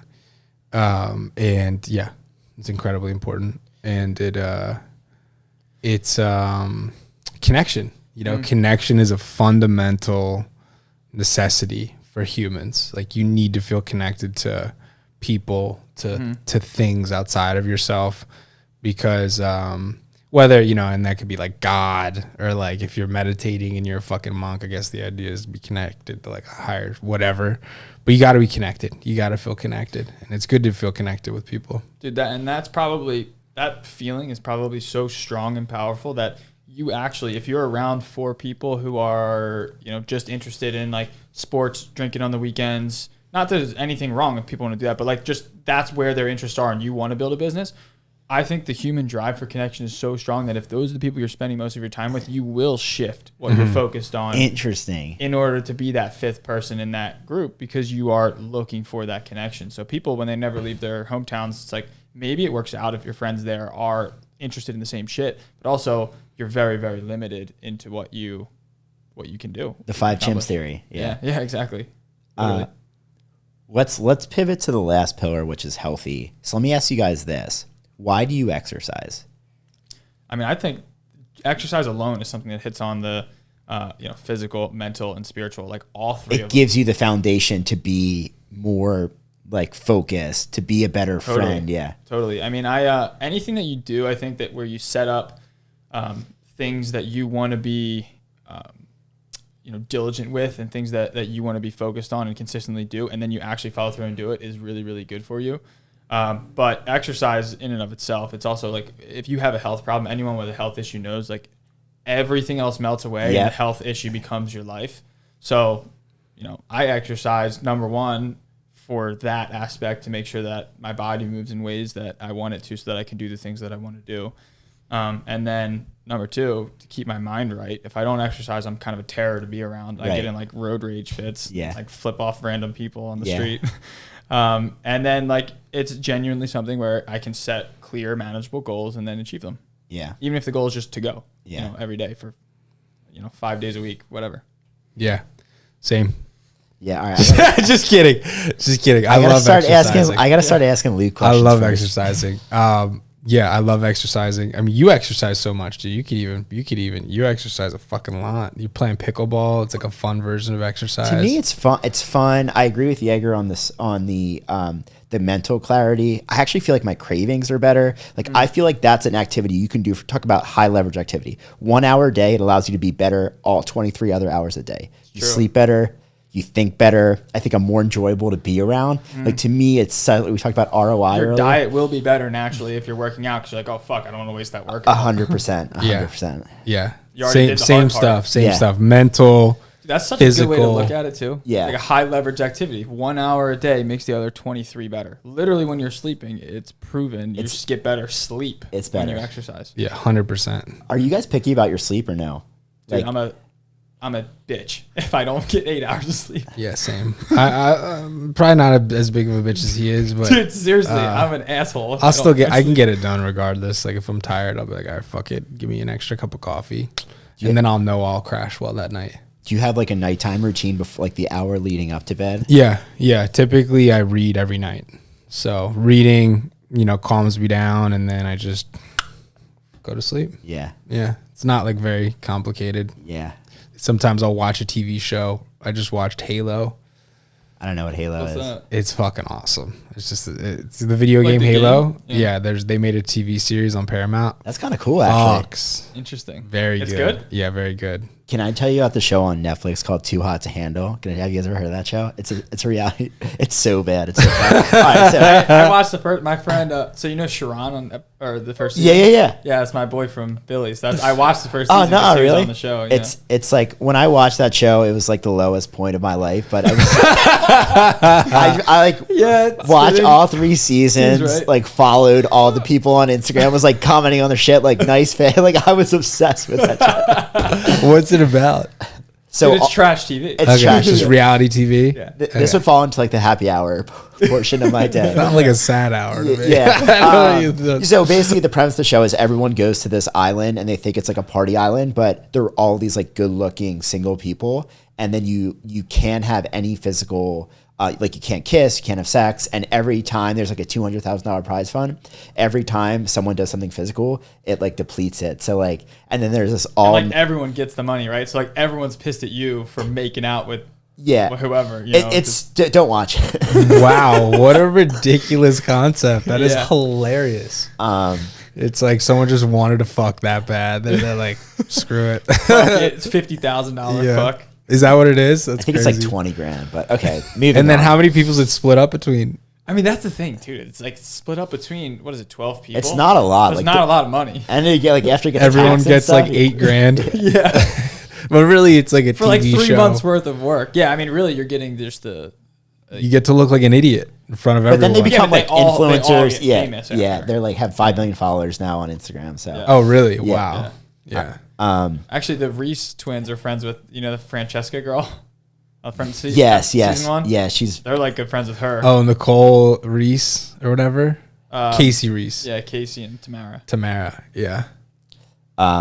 so your current weightlifting. What would you like to know about Zach Casey? What the fuck? Fucking Alexa. I don't know how to respond to that. Shut the fuck They're always listening, dude. Always listening, bro. Alexa, you could just tune into the YouTube show. Like, you don't- Jesus Christ. you don't She's have got to- us some Alexa, fucking we're 2 live angles. right now. You don't have to listen covertly. Yeah. Christ. So, what do you? Alexa, enough. Alexa, shut the fuck up.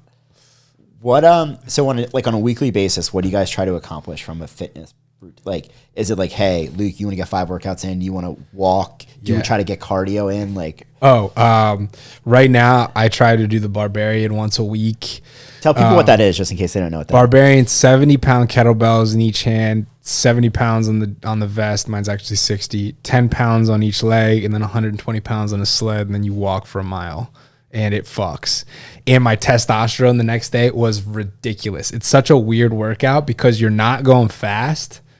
It's not like, it's just you're carrying this heavy ass load How long did very slowly. Well, I was with McCarthy, and surprisingly, he broke down. So I was waiting for him. He couldn't finish it. I did some practicing, so I learned a little bit of technique stuff that was actually very helpful. Yeah. It took us like an hour and 45 minutes. Or it took me like an hour and 45 minutes, but it would have taken more like an hour and 15 minutes Yeah. if I wasn't waiting.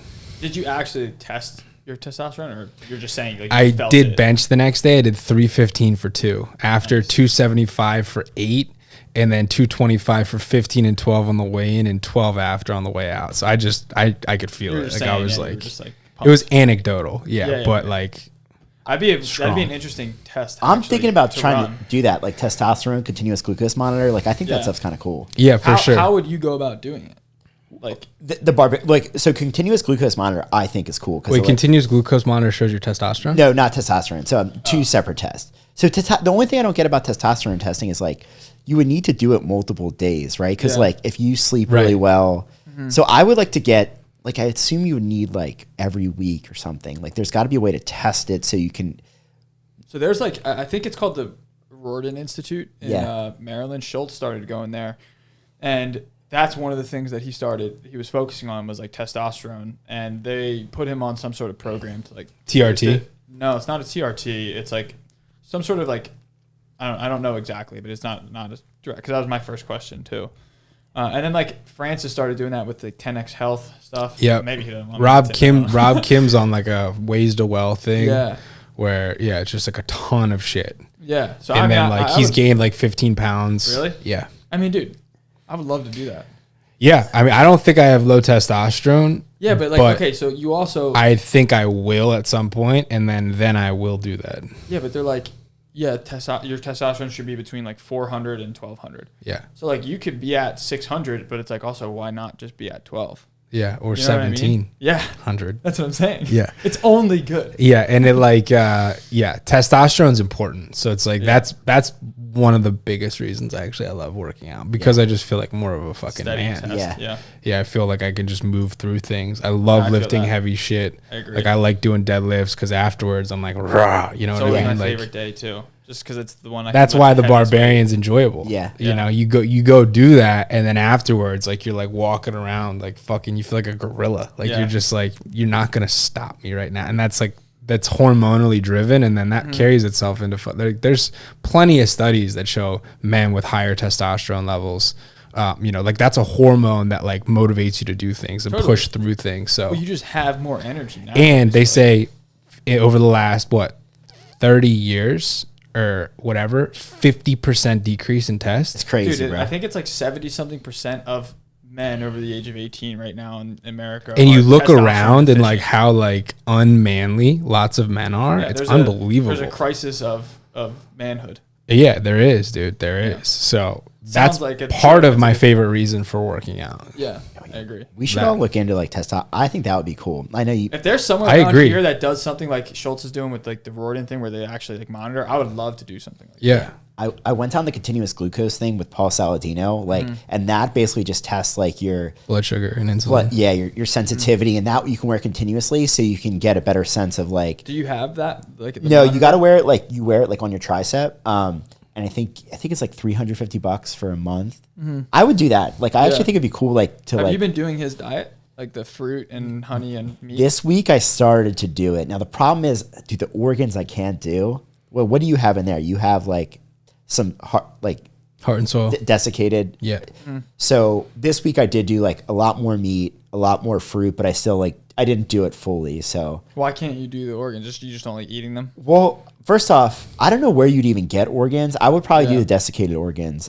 I think it's cool. I think to try stuff. I like love those things. that, really. Dude, it's the best supplement that I've ever Best gotten. supplement Oh, I've you ever take that taken too? as well. Yeah, I started the liver and bone marrow. like, I 6 laughed at months ago. him like a year ago when he was like, "Yeah, I'm Yeah. eating like fucking cow organs." I'm like, "What?"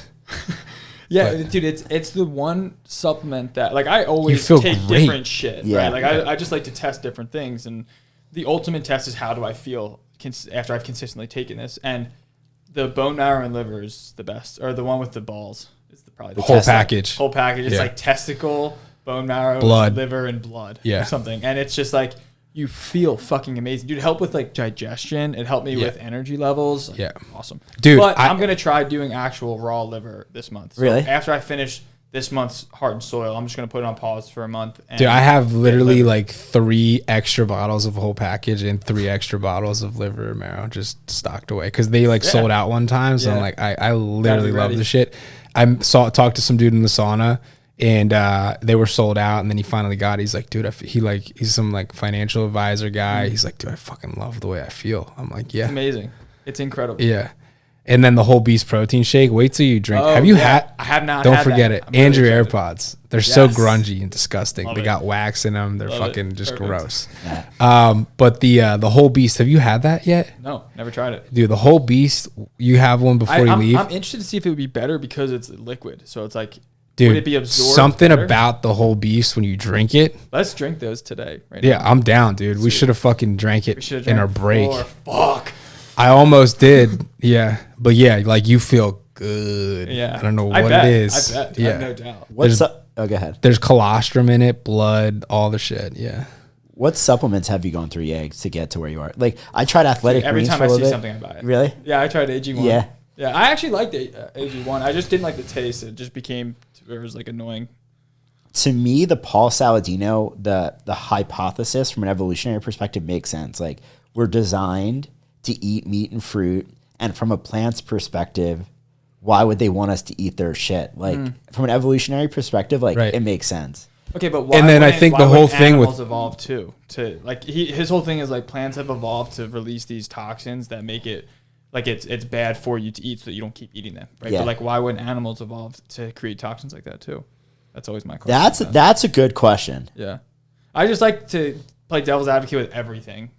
To me, that's smart. Like that's a sign of, because I don't think in the actual evolutionary environment the human was the predator. Maybe. That's good. I like that. Solid answer. These are good questions though. Yeah. Like, but that makes a lot of sense. Like we weren't the predator until a couple hundred years ago. Yeah. So like maybe they'll start evolving to like turn poisonous. Maybe they are. But like, you know, the whole pasture. But I think like I agree with it too. Point. I agree with it too. Or it's like, yeah, but then my thing with that is like, so he doesn't eat any vegetables, right? No vegetables, none at all. So what I was gonna try his diet, but I was gonna go back on AG1. Is that maybe that's just something I have in my mind? Like, I need vegetables. Like, yeah, no, I'm kind of the same way. Like, I'll have like like yesterday I had like just fucking like a New York strip and a half, like with like butter and onions, whole beast protein shake, and then like before I went to bed I had like a vegan like fucking thing and some greens. So it's like just the best of both worlds. But that's kind of what I do too. That's like my diet is I hit them all. I have a salad for lunch with like a big piece of chicken, and then at dinner I just have like 2 steaks and a potato. But like I look at it like his whole argument is like, you know, they study this shit and they just isolate what they're looking for, right? So it's like all these studies. I saw this kid the other day. He's like, I'm 29 years old. I've never been more fucking confused. He's like, there's so much information. Doesn't matter what you want to believe. You can find a way to believe it. He's like, watch this. Does coffee make you blind? He shows the Google thing. It's like 3 cups of coffee could lead to blindness. And he's like, oh my God. And he's like, wait a minute. Can coffee make you see better? So he types that into Google. It's like, studies show coffee can make you see better. And he's like, which one fucking is it? And he's like, I don't know if I can see you anymore. Like, you know, dude, so it's like, that is so true. Right now, it's not a matter of can I get the information. It's just there's so much information overload. What's true? Yeah, and so like the whole concept, humans eating meat, agree with. I watched Liver King's whole thing where he went into Africa and he's like, how do people die? And the guy's like, they're old. And the only people who get sick leave their like tribal community where everything's off of the ground and get alcohol basically. So those are the only people that get sick. Otherwise they don't get sick. They die from old age and they're happy. And they eat everything from the animal. Like they eat the fuck everything other than the eyes and the nails. Why not eyes? They eat everything. I don't know. Hold on one second. So that's point number 1. And that was super interesting to see. Because you would think that like, oh, they're living, you know, they probably die when they're like 40 or 50. It's just not the case. Like they live till they're 80 and then they die from being really old. But then like Americans, it's like everything's fucked. Like it's like literally most of the shit people consume is fucked. You know, all of these supplements, like supplement industry is so dirty. It's ridiculous. And there's so many supplements. Most like B vitamins derived using cyanide, cyanocobalamin. Look at most B vitamins, and like you look at everybody who's just eating like fast food and just like Chick-fil-A, and then they're like, even the healthy give me shit, greens. Though, you know, like even the healthy shit you eat usually is mixed with like stuff fucked up with, oils, like, oils, palm oil, yeah. And so like, you know, it makes sense to me that like we would be the place where we would just isolate like because Saladino's like plants, they've been used as medicines. So it's like if you isolate it and you take turmeric and you're like, okay, you get a huge shot of turmeric right now, does your inflammatory markers go down? Yes, but like, is that something you should have every day? Probably not, because there's all these downstream effects that like people don't consider. You know, and I found like I eat true foods all the time. When I eat kale, I'm bloated. Me like too. My stomach hurts. Yeah, I don't feel good. My shit isn't solid the next day. You know, so it's like, you know, it's interesting. The dark leafy greens for me, like I used to eat Brussels sprouts or broccoli every single day. Yeah. And I'm like trying to figure out my way through right now with like what vegetables I'm eating, but I cut those out and it's helped immensely with bloating. Right. Yeah. Yep. To me, Yeags, to your point earlier, it makes the most sense to try it for yourself. I also believe there's some truth to the fact that every person is a little bit different. Right. Yeah. So you should, instead of like adhering to some ideology, you should like go and figure it out for yourself. Yeah. 100%. Totally. It's like what you were saying, even with the information, it's like rather than just taking what you just hear and assuming it's truth based off theory, take what you hear, apply it. And then that gap between what you just heard and then what actually happened to you is like what you're learning. Exactly. Same thing with your nutrition. Yeah. You know, why would that be any different? Yeah. And the human body is so incredible that like, I think that like, you know, everyone's probably right and everyone's probably wrong. You know, it's like there's probably like you're saying, like there's probably bodies that love vegetables. There's probably bodies that love New York strips, and like you know, both of those things are completely right and can exist at the same time. Well, and you know? I would even go further to say one person could at one point have one thing work and another thing work later. 100%, dude. Because your mind has such an impact on your body. Look at like the placebo effect. I was reading about the placebo effect the other day. It was discovered on accident in World War II. They were in a one of those on-site war hospitals, like where it was a tent where everyone's like missing legs and shit. Like morphine there is huge because people are literally getting limbs chopped off. Right. And they ran out of morphine. And one of the techs was afraid to tell the doctor that they ran out of morphine. So he gave them saline shots and he said, hey, this is morphine. Give it to them. And he gave it to them and started working. And they didn't figure out until after. The tech like quietly went up to the doctor and he like whispers like, yo, I don't know what's going on. Like those were all saline. We ran out of morphine, you know, a day ago. Right. And then they started studying it, and now the placebo effect is the most studied thing in medicine because it's included in every single study. Yeah. So if your body can literally your mind rather can literally trick your body into experiencing something that's not. That's how I do the biological reality. That's how I do the massages, and that's how like I learned that from the cold. Yeah, and I know like that you can shut it off. No. What happens is, so it's like you calm your mind. Blood leaves your prefrontal cortex, goes into the amygdala, like the deep part of your brain. And like, if you're doing these breathing techniques, you can actually, I don't know if I'm unique in this way, but like I could feel the blood leaving my brain. And then I could feel the amygdala getting more blood. And like when you take a opioid, it releases the things that's in your brain stem. It's not the substance that makes you feel the thing. It releases the thing.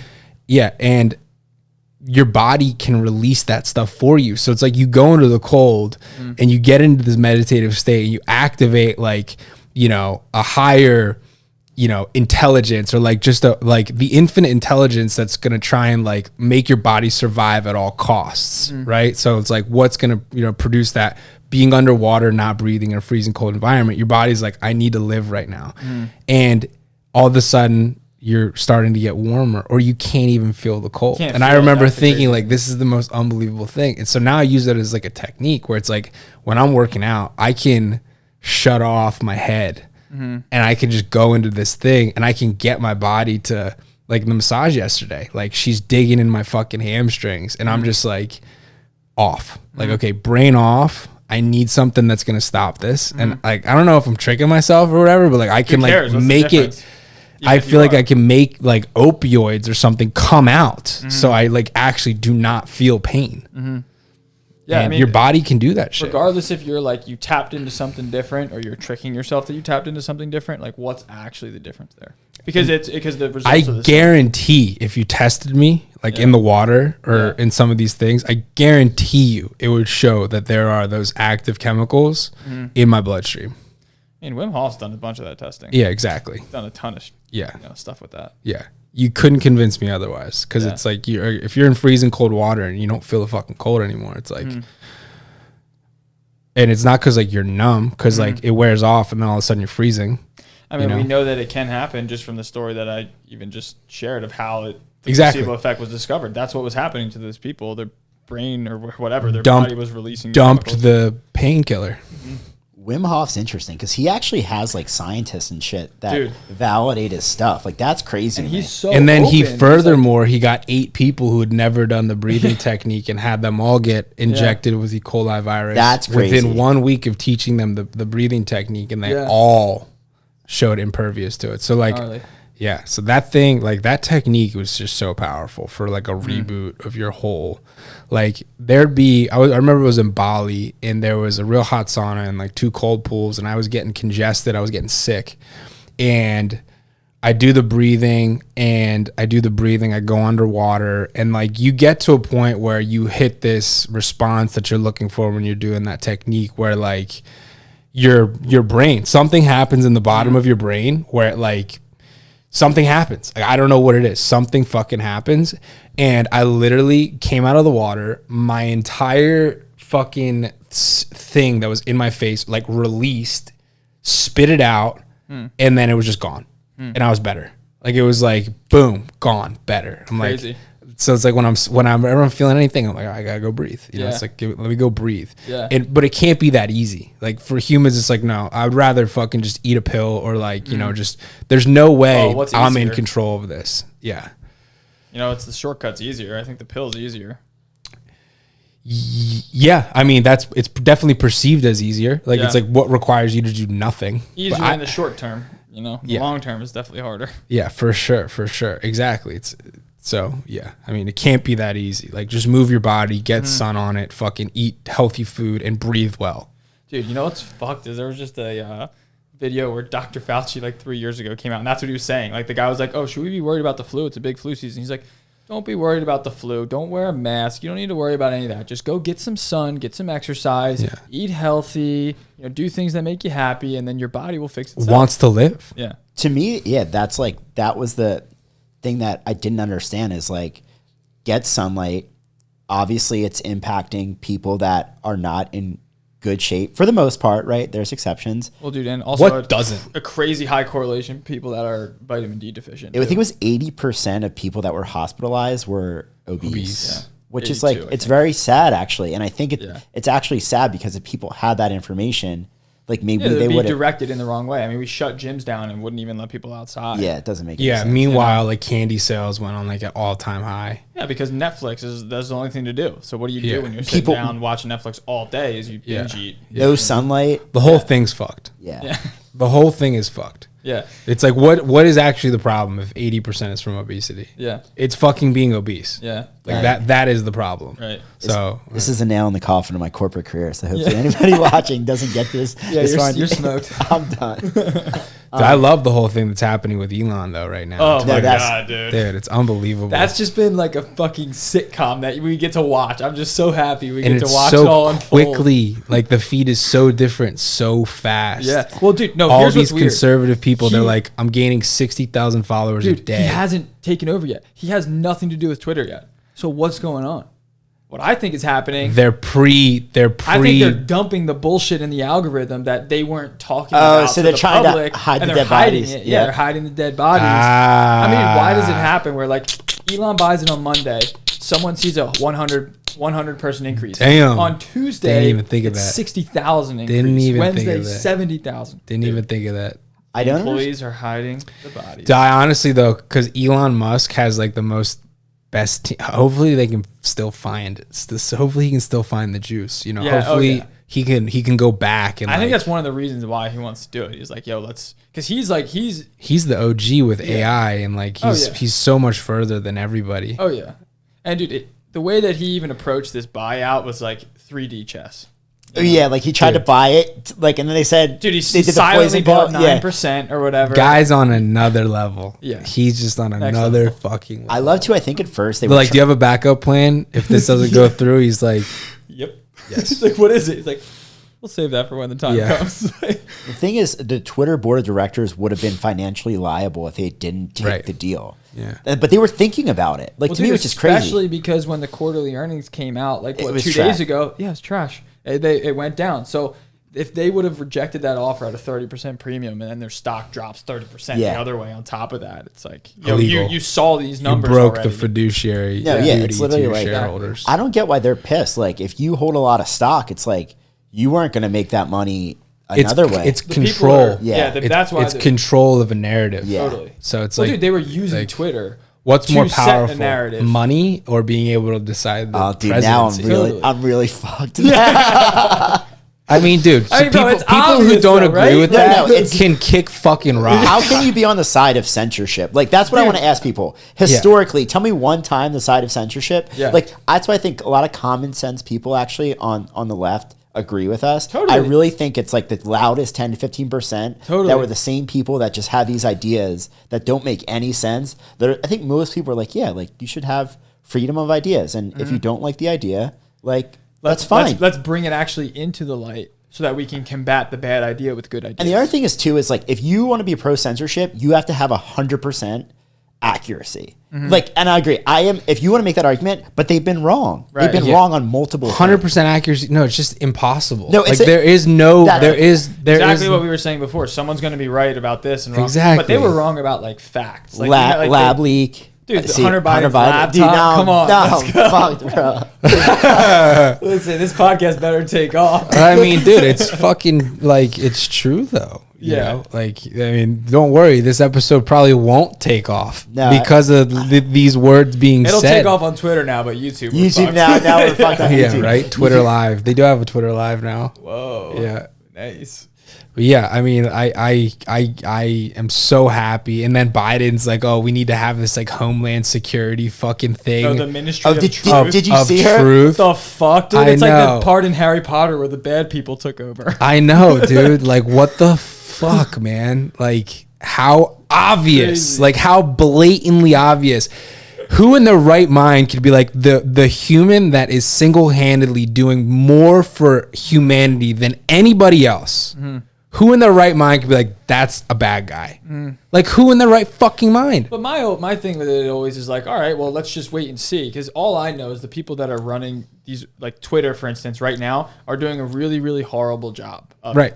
So now he's buying it, and he's saying that he wants to free the source code. He wants to open the source code so everyone can see it. Right. He wants to just allow Transparency. free speech principles. So he's actually taking away rules, not adding on rules. So he's taking away censorship. So like, if you have an argument of like, hey, I think the richest guy in the world shouldn't own this platform. I get it. Okay, I understand it, but let's just wait and see. Let's see if he actually does what he says he's going to do. Because if he actually does what he says he's going to do, then the only reason that you have to complain is because you want more. But it's not censorship. consistent because Jeff Bezos owns the Washington Post. So how is that? Well, dude, 90% of media companies are owned by, was it 5 or 6 different companies? Yeah. That are all controlled by one person. If you really get down to it, The one decision maker at each of those 5 companies that controls 90% of the world's media, or the U.S.'s media. Yeah, it's really terrifying. I think that no matter what, the world was heading to a inflection point, like a conscious interrupt, like for things that are moving with a lot of momentum to change direction, there has to be an event that creates conscious interrupt. And I think in the United States, it's this civil unrest. It's this like disagreement between, two ideas.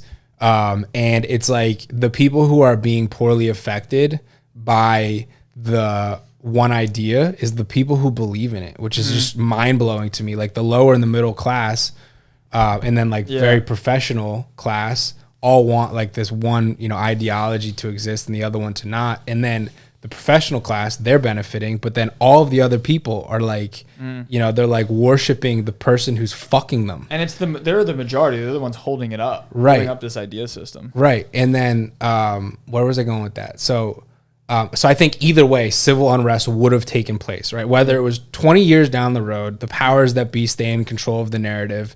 They feed you one side of a thing and inflate money and just, use the United States' position of power to let it run on for a little bit longer. But now Elon comes in and I understand that in the short term, it could cause more chaos. It could take that civil unrest that maybe would have happened in 20 years and the United States went totally upside down to come a little bit closer. But then maybe the United States won't go totally upside down once it's, I don't fucking know. But that's Ray Dalio's whole thing where it's power comes, they exploit it. One party wants to continue doing it. Another doesn't. There's civil unrest, typically a war that destabilizes that power. And then the other power comes in and takes the new position in the world.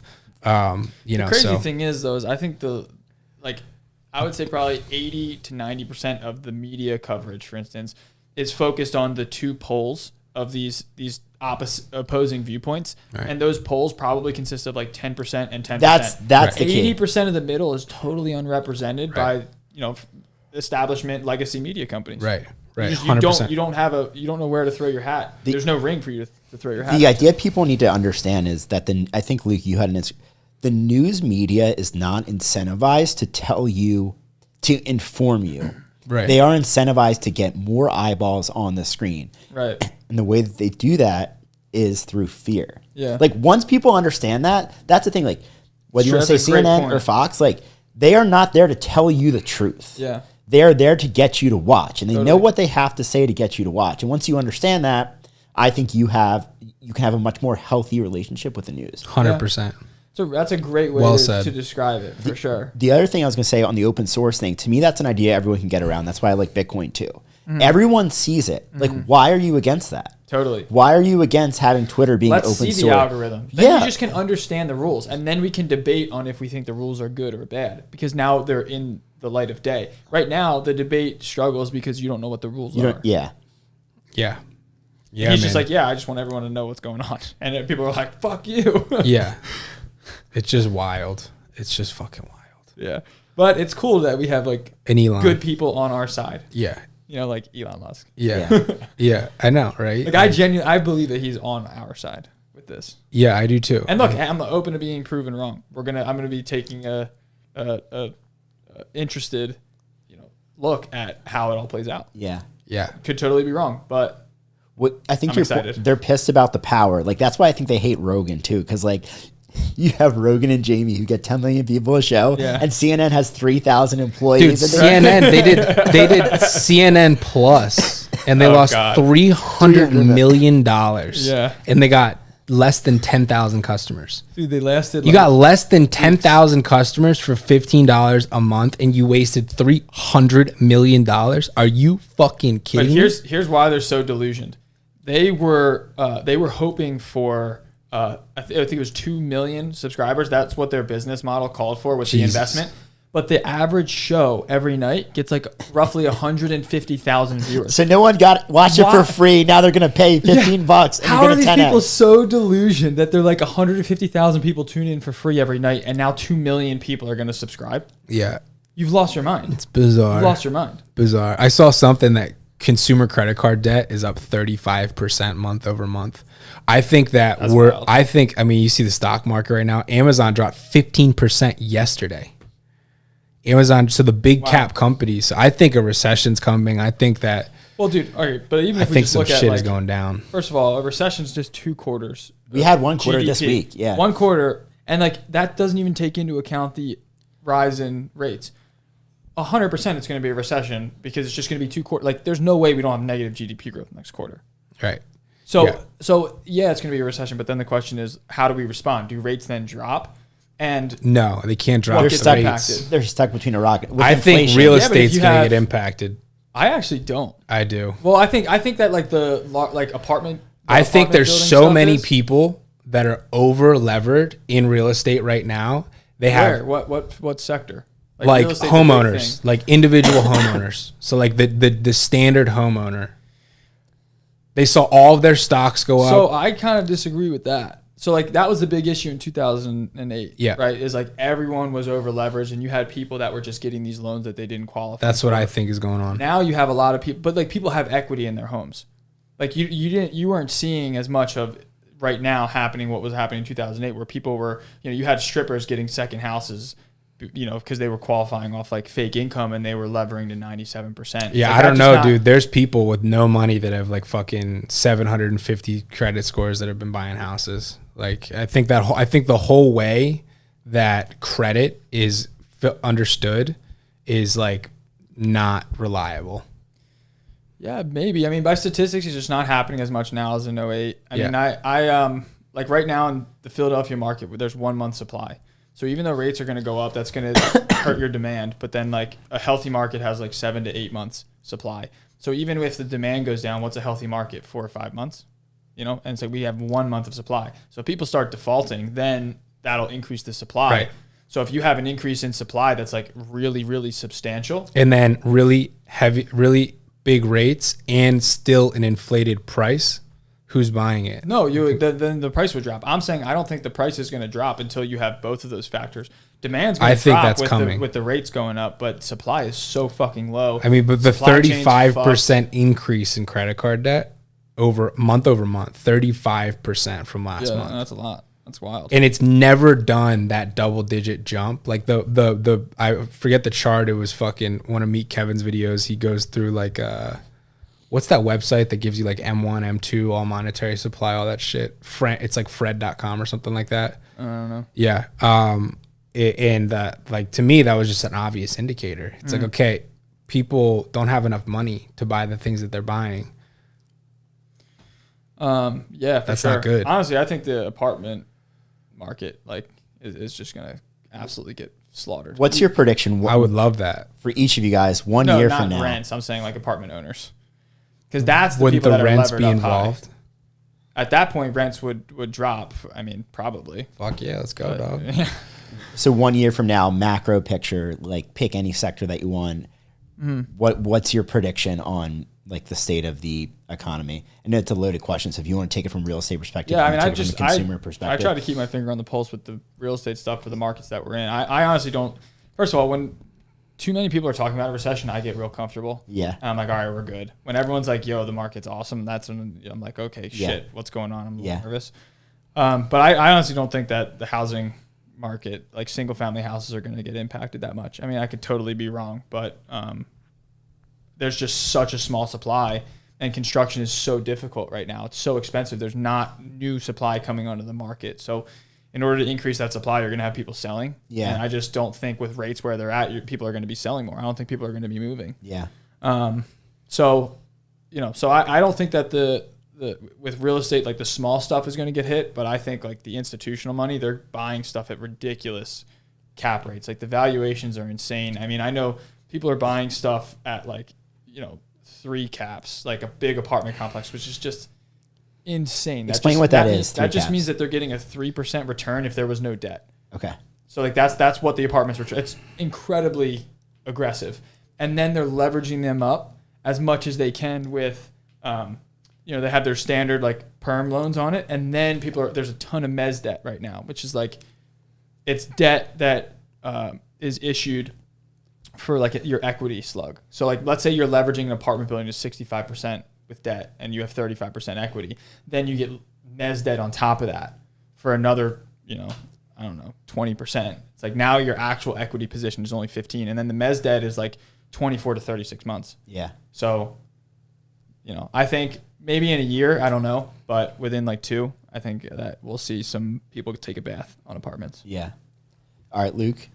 I think that I'm just trying to sit on cash. So it's like I'm just trying to fucking ready the war chest. Have dry powder. Have fucking dry powder and then go in. And I think that an unrealized amount of people bought 2 expensive houses over the last 2 years. And now that the entire market is basically pulling back to where it was 2 years ago, when it goes lower than that point, I think that that's going to screw people up. And, you add that with lots of people who don't have jobs, aren't working the same way, things being more expensive overall. Inflation, like my fucking steaks the other day were like $10 more. And I'm like, are these more expensive? I'm like, I don't think they're that much bigger than like the ones I usually get. Mm-hmm. So I just think that that's when I just want to be ready, So I don't know. Like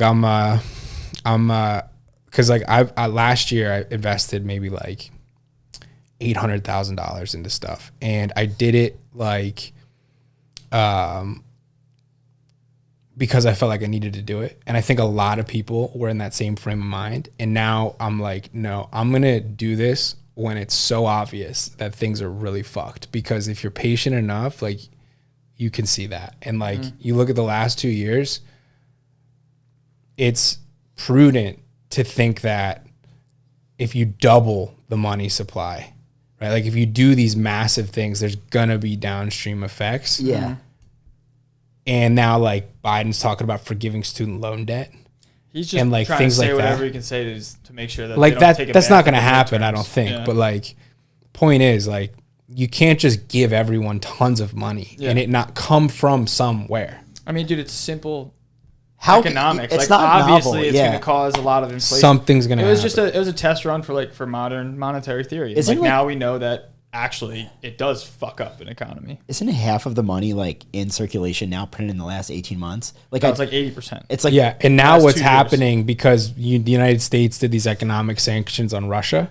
Now less people want to hold their money supply in dollar denominated currency because they realize the vulnerability that gives them to the United States. That's the biggest power we have. We're the world's reserve currency. That's important. Petrodollar. So, like, if we want to cut somebody off, That one's over my head. No, we it's restrict them it's very from complex, money. Yeah. but that's a really good point. I don't know if I fully understand it, but that's important. Yeah, and then people, if all, that's just an interesting thing. So it's Yeah. like if that stops happening, then like, I think it was All In or someone was like, people realize that like everyone has nukes now. Like everyone can kill people. It's like the real weapons is economic sanctions and like weaponizing money.